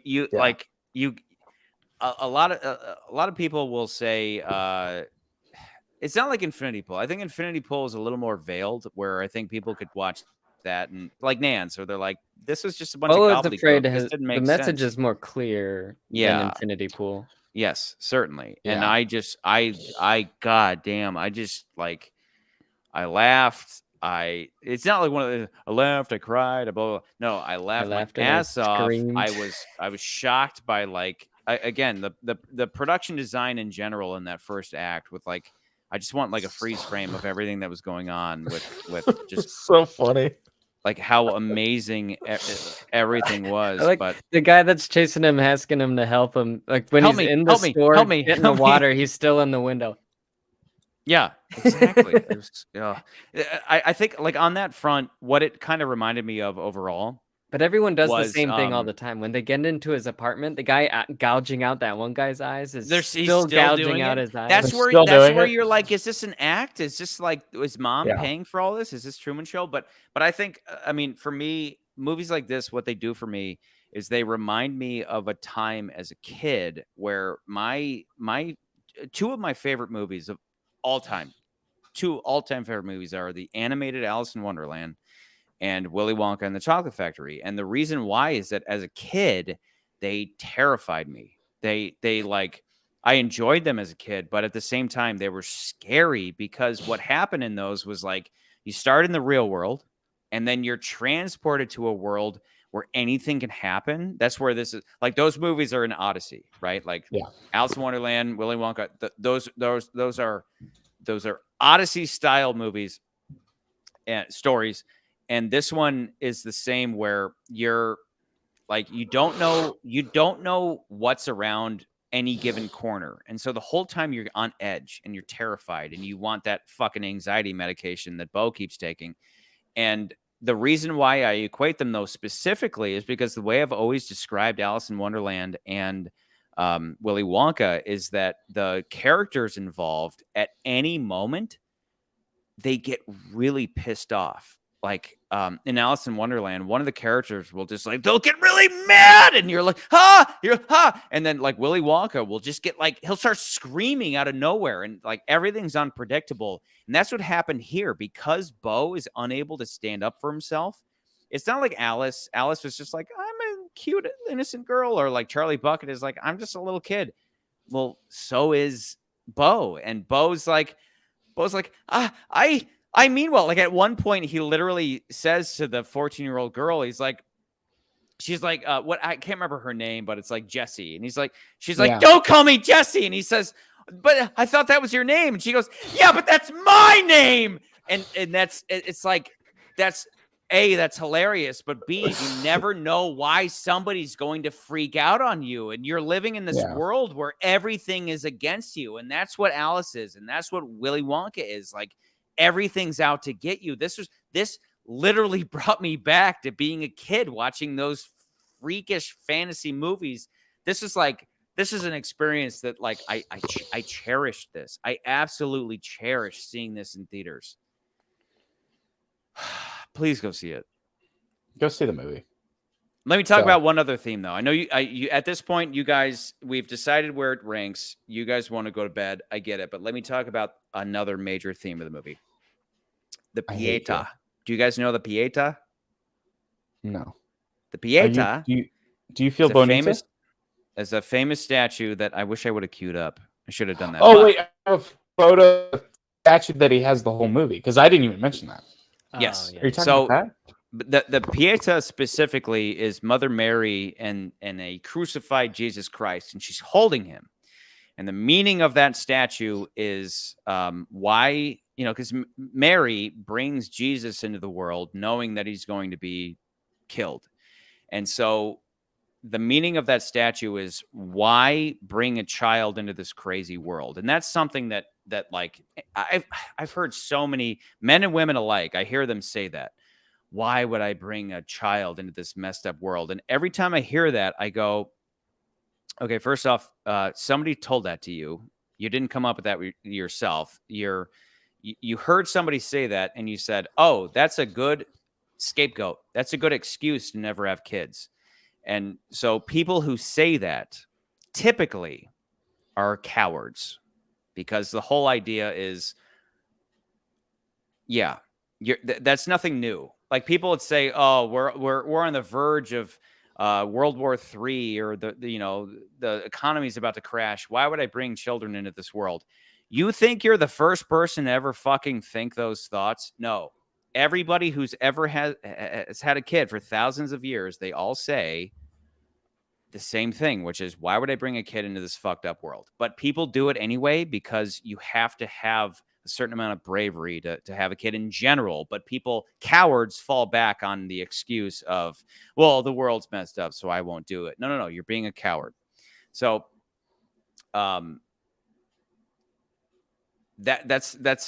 that's what that statue represents. And very early on in the movie, he buys a small statue of a mother holding a child.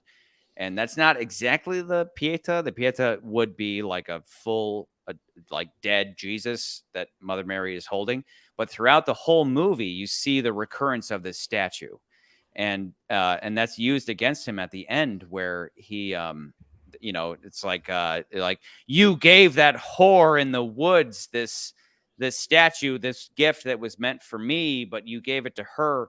But the whole purpose of it is like the mother with child, like that is meant to showcase the theme we've been talking about all night about that mother abusing her kid and making sure that he remains a child forever. But the I'm coming to a close on my notes. I think I need to read these. Or you need to quit drinking. No, I'm good. No, I'm looking at my notes. I'm like, I already covered this. Yeah, beyond that, the worst character is the one that like that. So that's the starting point, right? Is like, why should I bring a child into this messed up world? But then that same kind of person has a child, and they end up making sure that that kid is always dependent upon them, right? Like, I'm going to make sure my kid is always dependent upon me, and that's the perversion of being a mother. Like, a perversion of motherhood is making sure that your kid remains a kid forever. So then beyond that, the role of a father is to push that kid out of the nest. I don't know if you guys ever had that. Like, I one time that mom in Game of Thrones where she was like breastfeeding this 10-year-old or something. Yeah, exactly. That's kind of the same realm. Yeah, but Charlie, to your point, yeah, my dad was that way. He wanted to get me out of the house. Like, he was like, you got to push them out of the nest so they can fly. I lived in LA after school. I lived in LA a couple of years. I came home, and on my way to Chicago, I lived at home before, doing my thing up north, and for the short time that I was living with, like, basically two fully grown men should never live in the same house. I remember being terrified. I remember having heart murmurs because I was terrified to like come out of the basement, literally living in the basement, coming out. Yes. And coming out and being like, and my dad being like, "What are you doing? Like, you're working?" And I'm like like that. But that's the role of a father. So this movie, there is no father. And not only that, but the single mother is like insanely rich, right? To where she can control her son's life.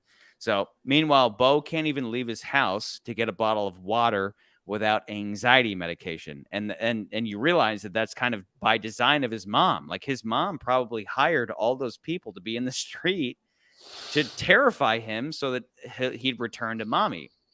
But here we see what happens when father is banished to the attic for being a huge dick.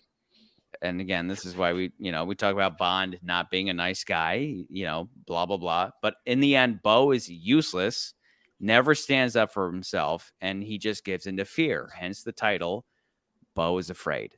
So, he meets that pregnant woman in the woods, seemingly a very good woman. Mom later is like, that whore, that you gave that whore the statue of me holding you, blah, blah, blah.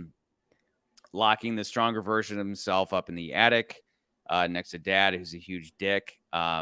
Kills his mom, crawls in the cave, blah, blah, blah. We talked about the ending as his conscience.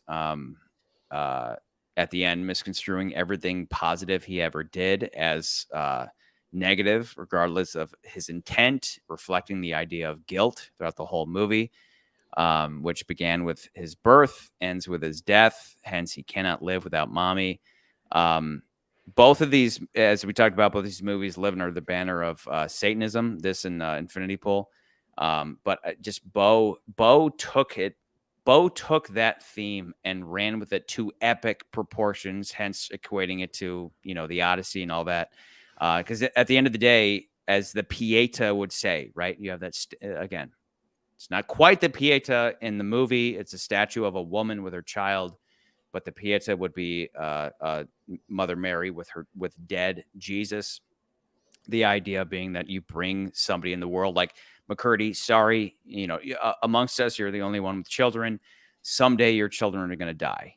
And some assholes would say, why would you bring them into the world if they're just going to suffer and die? Because at the end of the day, the world is nothing but suffering. And the proper response is because it's the right thing to do. It is the good thing to do. Well, it's like also, our parents brought us into this world, and the world was messed up back then. I mean, it's crazy to me, like even today, today, we are dealing with things like the pandemic and crazy elections and all this other stuff. Like there's and we dealt with 9/11 and everything. And I remember any number of excuses. Hold on.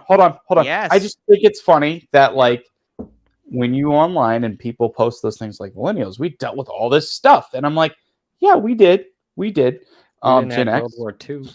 We didn't have World War II, but like we've dealt with all these weird things within our whatever it's been, and people post that stuff. But I'm like, so did the boomers. I mean, you're telling me that like you look at the year of 1968 with political assassinations of like major people that even today, like we were talking about, or like people like the Vietnam War and like you're telling me that like our in like national world anxieties are nothing different than the people of the past generation and the generation before that, and the generation before that. Yeah, I think that those types of arguments or things are kind of moot when you actually look at the bigger picture and you're like, you step back and you're like, yeah, the world hasn't changed that much. The world is constantly, we only see this much, and the world has always been like much bigger. Yeah. The world is mostly chaos, and that's always been. That's why I say nothing has ever changed. If you say I would never bring a child into this messed up world, are you sure? Are you sure that you're not just a coward? And I've said that about Bond, where it's like until you're tested, it's like I would never harm another person. Are you sure you're not just a coward? Like if somebody came into your house, both of you and me, if somebody came into your house and threatened your wife and or children, it's like, no, I would do the right thing and I would talk to him and I'd use words. No, if you're a good man, you would kill that motherfucker where he stands. And that's like Beau would be like, sorry. Oh my God, I'm sorry. You know what I mean? So that's, it is godly within this story and within Infinity Pool. It's godly to sacrifice your own well-being for others. Nico asked him nicely to leave. Please leave, sir. Yeah. Hey, don't hurt me, please. Okay. Can you please leave? It is godly to sacrifice your own well-being for others. An overbearing mother sacrifices her child's independency, their independent well-being for her own emotional well-being. That is the core theme of this story. This is like, but beyond that, beyond like how deeply meaningful this movie is, by far one of the best movie-going experiences of my life. I walked out of this movie haunted. I have not been like, that's the thing. I walked out of Air and I was like, yeah, it was a good movie, but I'm going to forget about it. And I did. Yeah. This movie, I haven't been able to stop thinking about since I walked out of the theater. And it's like, and then when you go, oh yeah, he's the guy who made Hereditary. I'm like, oh my God. Yes. Ari, you're so good. Like he is that dude. That guy has an epic mind. And go ahead, McCurdy. Go ahead. Oh, well, I would, but again, I have no control. Like today has just been the worst. Yes.